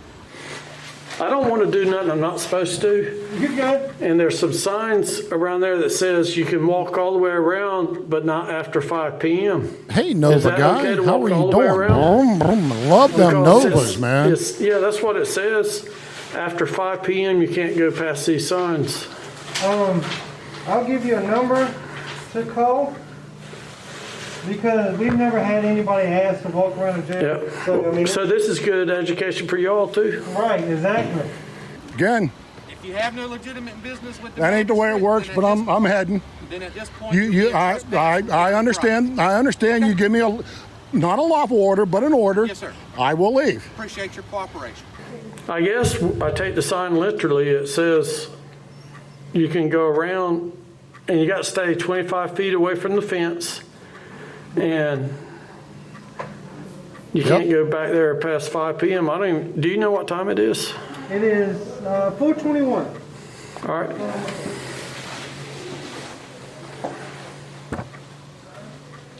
I thank you very much. Have a good day, sir. And just look up that public versus private I will. for me. Do me a favor. Sure will. And you'll see I'm right. Okay. Talk to the sheriff. She'll know. Okay. Matt. Man, I can't believe I couldn't remember that Matt.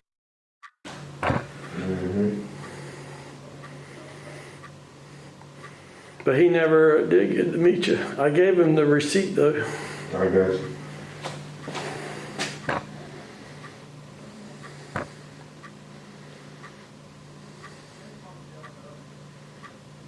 All right. Thank you, sir. So that you won't have to go through this again. Okay. Because I'm going to be out here next week Okay. And doing the same thing. You'll be arrested. Okay, I don't think so, but have a good one. We'll see. And It's hard to Carolina breathe with these masks on auditor after and I, walking around let me outside. pause this. I'm sick of these days. Carolina auditor and I went back out on Wednesday to the same spot, same place, same time. And that video's coming up soon. I'm producing it right now. I went back out just like I told Sergeant Sayers I would. See, I'm a man of my word. When I tell somebody I'm going to be somewhere at some time, at some place, I'm going to be there. Where was Sergeant Sayers?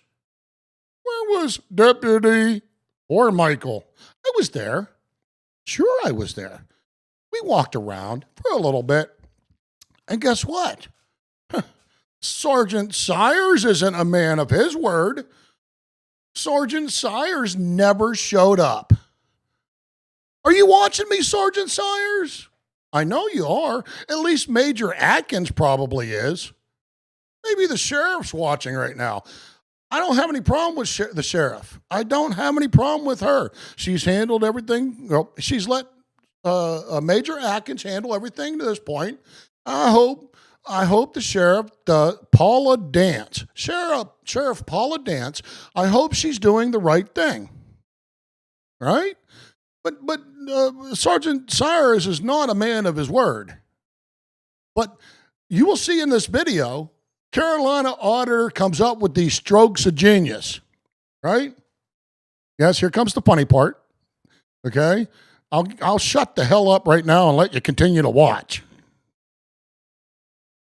They gonna last. I gotta win. I'm getting ready to lose weight. Right. I mean, I started today And agree. and I'm struggling, but I started taking diet medicine, so I got some energy. Okay. Oh. Yeah, you can walk anywhere, just don't go past the signs that says no unauthorized personnel in this area. Right, but the one that says after 5 p.m. we're okay until 5 p.m., right? But you can't walk on that side of the jail where our property is and stuff, like where the impound lot is and all that. Yeah. Stay away from that area. All right, and 25 feet away from the fence. Yes, sir. All right, thank you. Who was the number for? Oh, Who was the it? major in the jail. Oh, okay. See, was the chief jailer in Craven County at the jail and worked for him That's awesome. and worked at the prison. Okay. I used to be a policeman back in the 80s, but just for about a year and a half. Okay. But anyway, I'll cut all that out. See you later. All right. All right. I have to say something. Carolina auditors catching some grief from trolls. Well, how dare you be a police officer 35, 40 years ago? How dare you? How many rights did you violate when you were a police officer? You know what? Right there. That man is the most honorable man I have encountered in years. That man is true hardcore journalism. All he does is want to film. That's it. So all you trolls out there hammering him for trying to choose an occupation at the time as a young man, thought that he would enjoy, thought that he was serving, and then he found out real quick. He found out real quick within a year and a half, no, I ain't going to violate people's rights. No, I'm not going to do this. I don't want to be a police officer. So all you trolls out there hammering on Carolina Auditor, go pound salt. Don't hammer on my boy Carolina Auditor. Don't hammer on him. If you hammer on him, you're hammering on me and everybody else out there who may have chosen occupation early in their career, but then thought twice about it. That man has had 40 years of proving himself. So go pound salt. You know what I like to say? What I'm going to start saying? Go push some pebbles. What do you think about that? Okay, I'm going to get off here and finish this video. Because Sergeant Sires, it's conflicting. Inside, outside. You're telling me this and they're telling him that at the same time. But you have an opportunity here in a little bit to rethink what you said here. Carolina Auditor is genius. He came up with this idea. Let's go talk to Sergeant Sires after work. Let's go talk to the Sergeant whenever he's about to get off work. So here we go. Watch.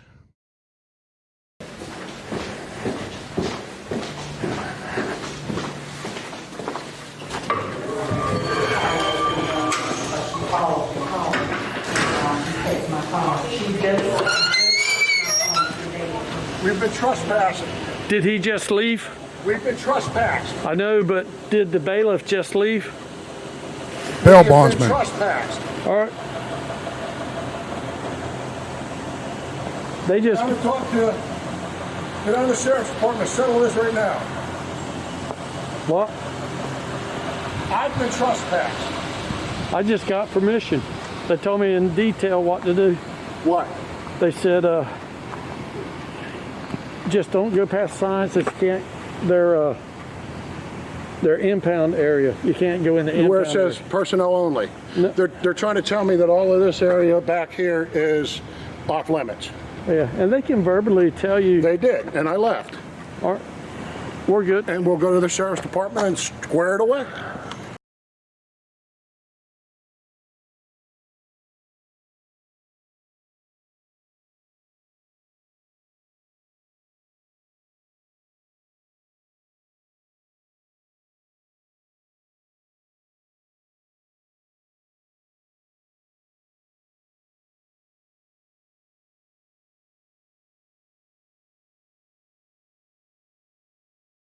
Hey, my man, NC Street News is in Semper's Bunkhole, 3,300 feet deep, safe from any government intrusion. Welcome. Yes, sir.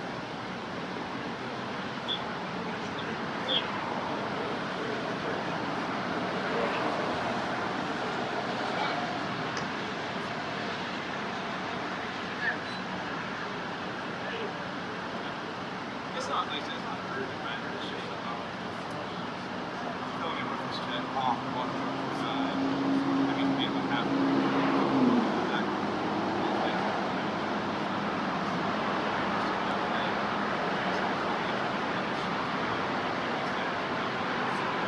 Carolina auditors explaining to him he went inside, and they told us that we were allowed to be there. Carolina auditors saying we were allowed to be there, Sergeant Sires.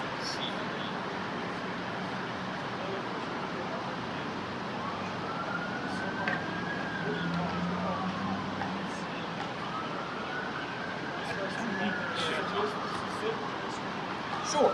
I think.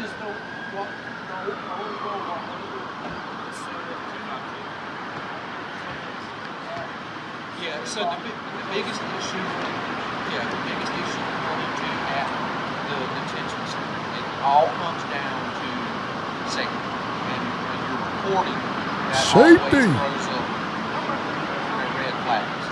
see what I'm saying? Videotaping. Yeah. So just to understand, you know, when you go out to these detention centers and places like that, when you report, it comes up as a safety issue. That Recording a lot of people don't know what it is a safety issue. A lot of people don't know that.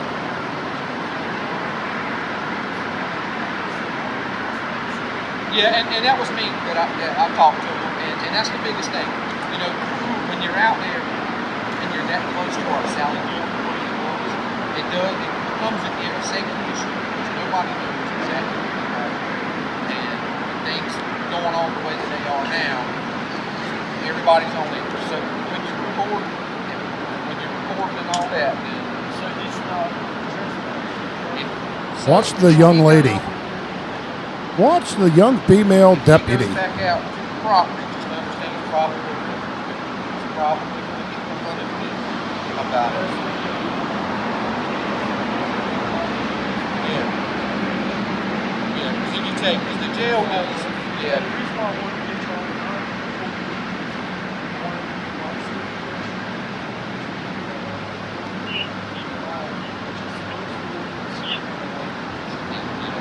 that's the biggest thing, especially when you're out of your detention facility like that. It'd be different in a Walmart parking lot. You know what I'm saying? When you're at a Negative. yeah, you're on property at that point. Negative. Detention center like that. Public is public, sir. Public is public. Like that, it definitely causes eyebrows to be raised. What he's saying is it causes eyebrows to be raised. He's talking filming. He's not saying it's Yeah, that's what I mean. It raises. If you're not going past the signs that say you can't go past there, you're not going past the trespassing signs. It is what it is. There she goes. Look at her go. Look at her go. Look at her go. Look at her go. Correct. Yep. Her fly must have been down. Did you?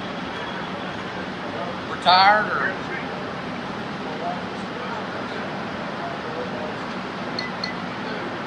Oh, really?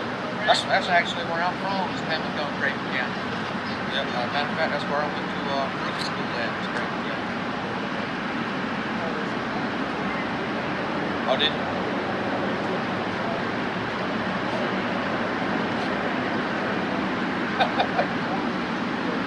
Oh, I imagine so. There's definitely no million. See, we're all good. We're all good. He's still upset. Cool.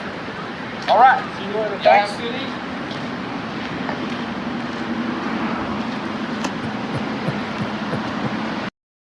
evening. All right. So Sergeant Sawyers.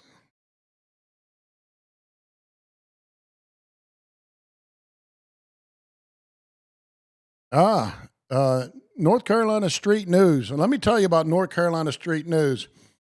He was out there with Carolina Auditor and I on Wednesday. We went back out on Wednesday.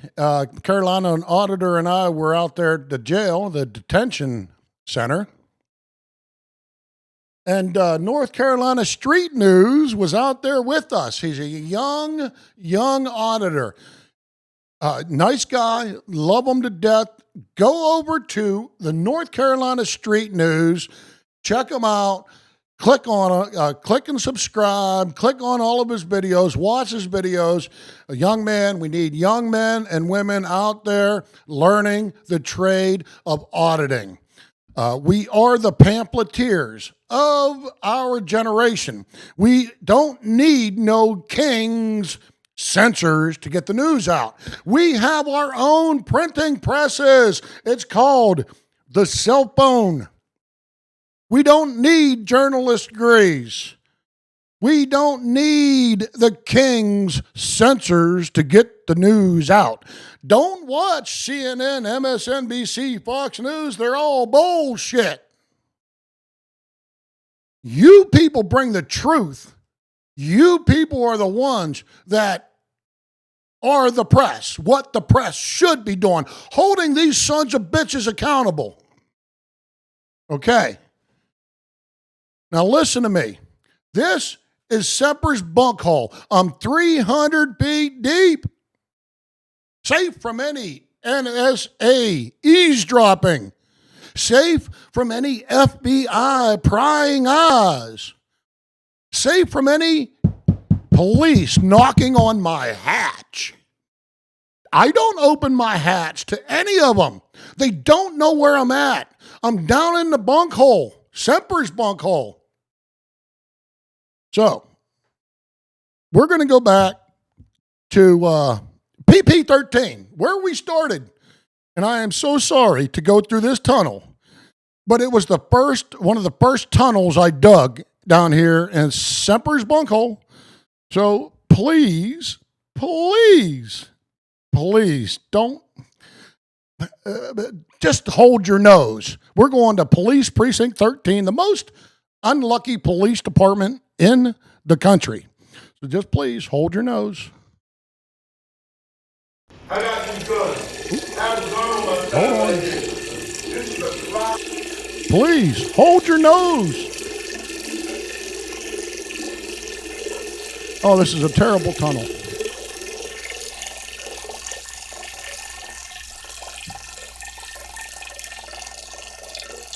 Oh, yeah. Terrible. Oh. Oh. Oh, step over that.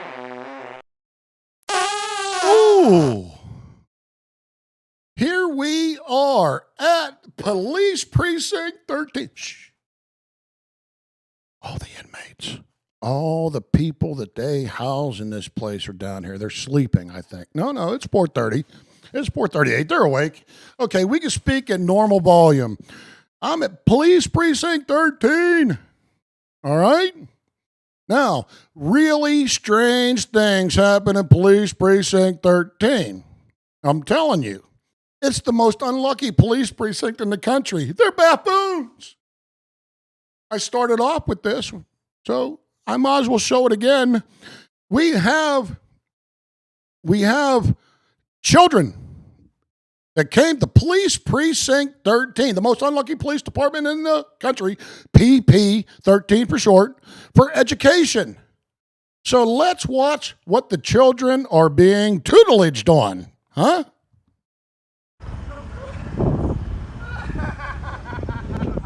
Oh, wrong one. I got these guns. I have a gun on my side right here. This is a Look at the children there. 40.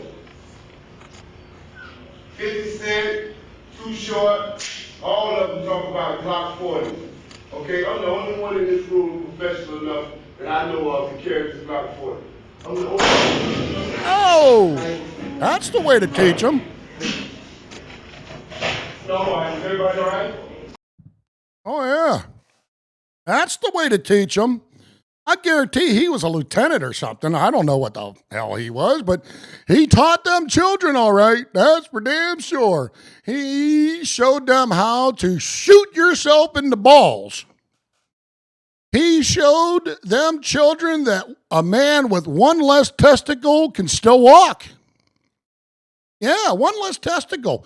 The guy probably has children. I don't know. I mean, can you have children with one less testicle?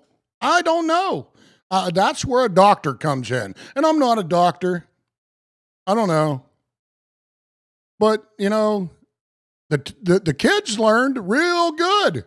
That was the best lesson them children could have had. I'm telling you. I'm telling you. I'm telling you. I mean, all right. All right. Let's head. We're going to head back to the living room. Well, actually, I'm going to head back to my horticulture room. Okay? So let's go back to the horticulture room.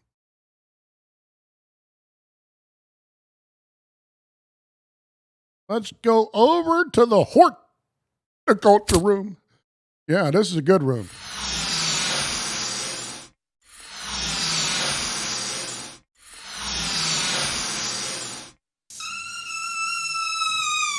Welcome to Semper's Bunkhole horticulture room. I have everything that I need here.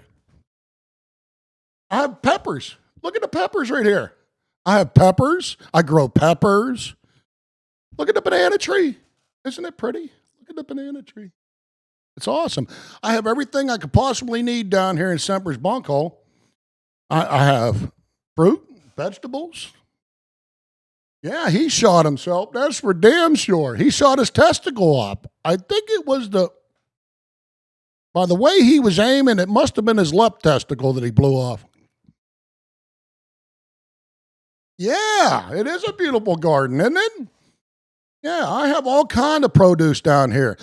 I mean, I have more produce down here than I can ever consume. I mean, I have carrots and I have vegetables and fruits. I have so much, I have so much produce down here. I don't know what to do with it. I don't know what to do with it.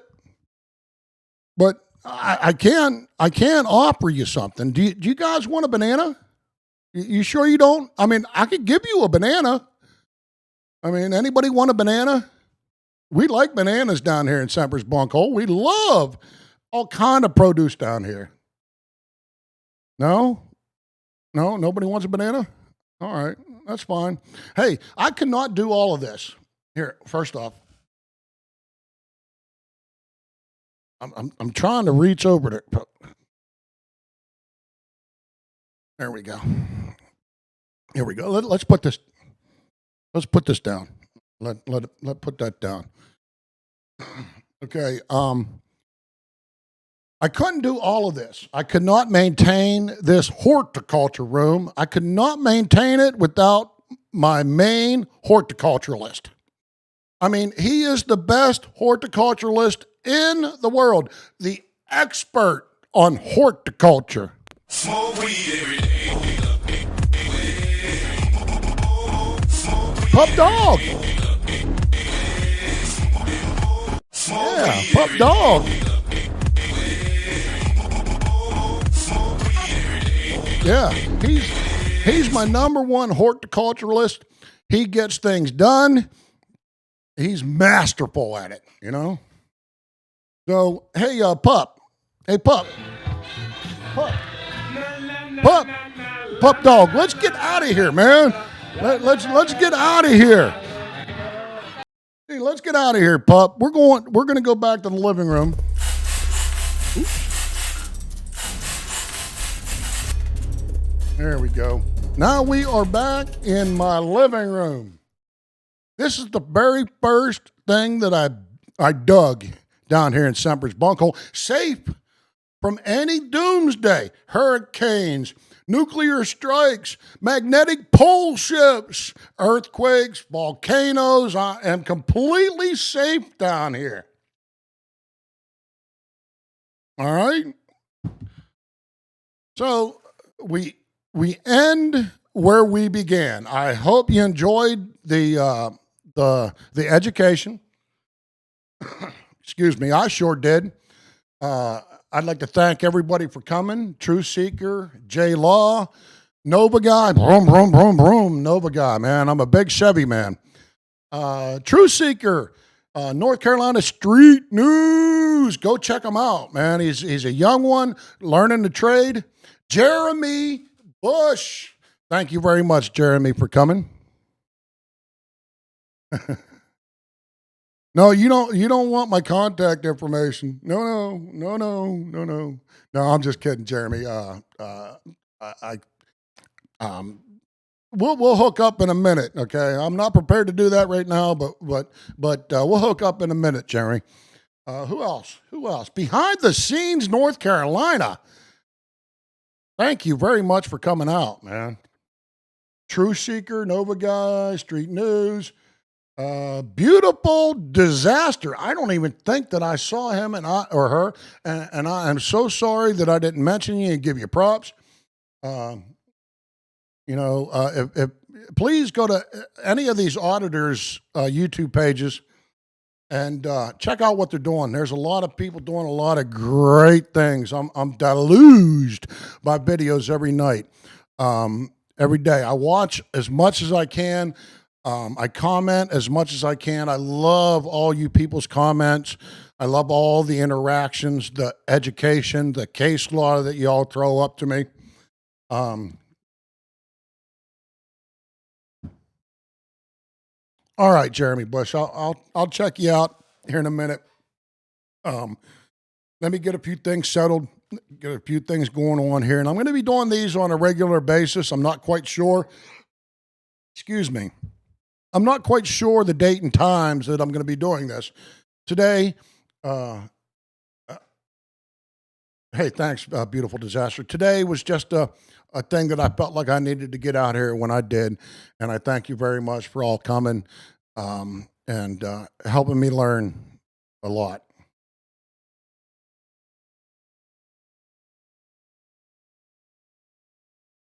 Yeah.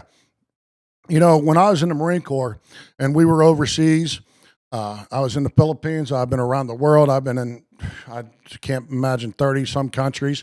They always told you never go out alone. Never go out alone. I would suggest finding a partner that you trust. I was so fortunate to bump into and to meet Carolina Auditor first off. So fortunate and blessed that I met Carolina Auditor. He's taught me so much, and I'm always in his debt. Plus, he bailed my ass out of jail. Go figure. Okay. Again, sorry. So always go out with a partner. If you don't go out with a partner, be very, very safe. Know your law. Know where you're at. Know, just read case law. Get educated. And once you get educated, you get more confident about what you're saying. Again, North Carolina Street News was out with us on Wednesday. We went back to the jail. Hey, Sergeant Guthrie, how you doing, brother? Hey, Sergeant Sires, good to see you again. And that's my final word. I'm out.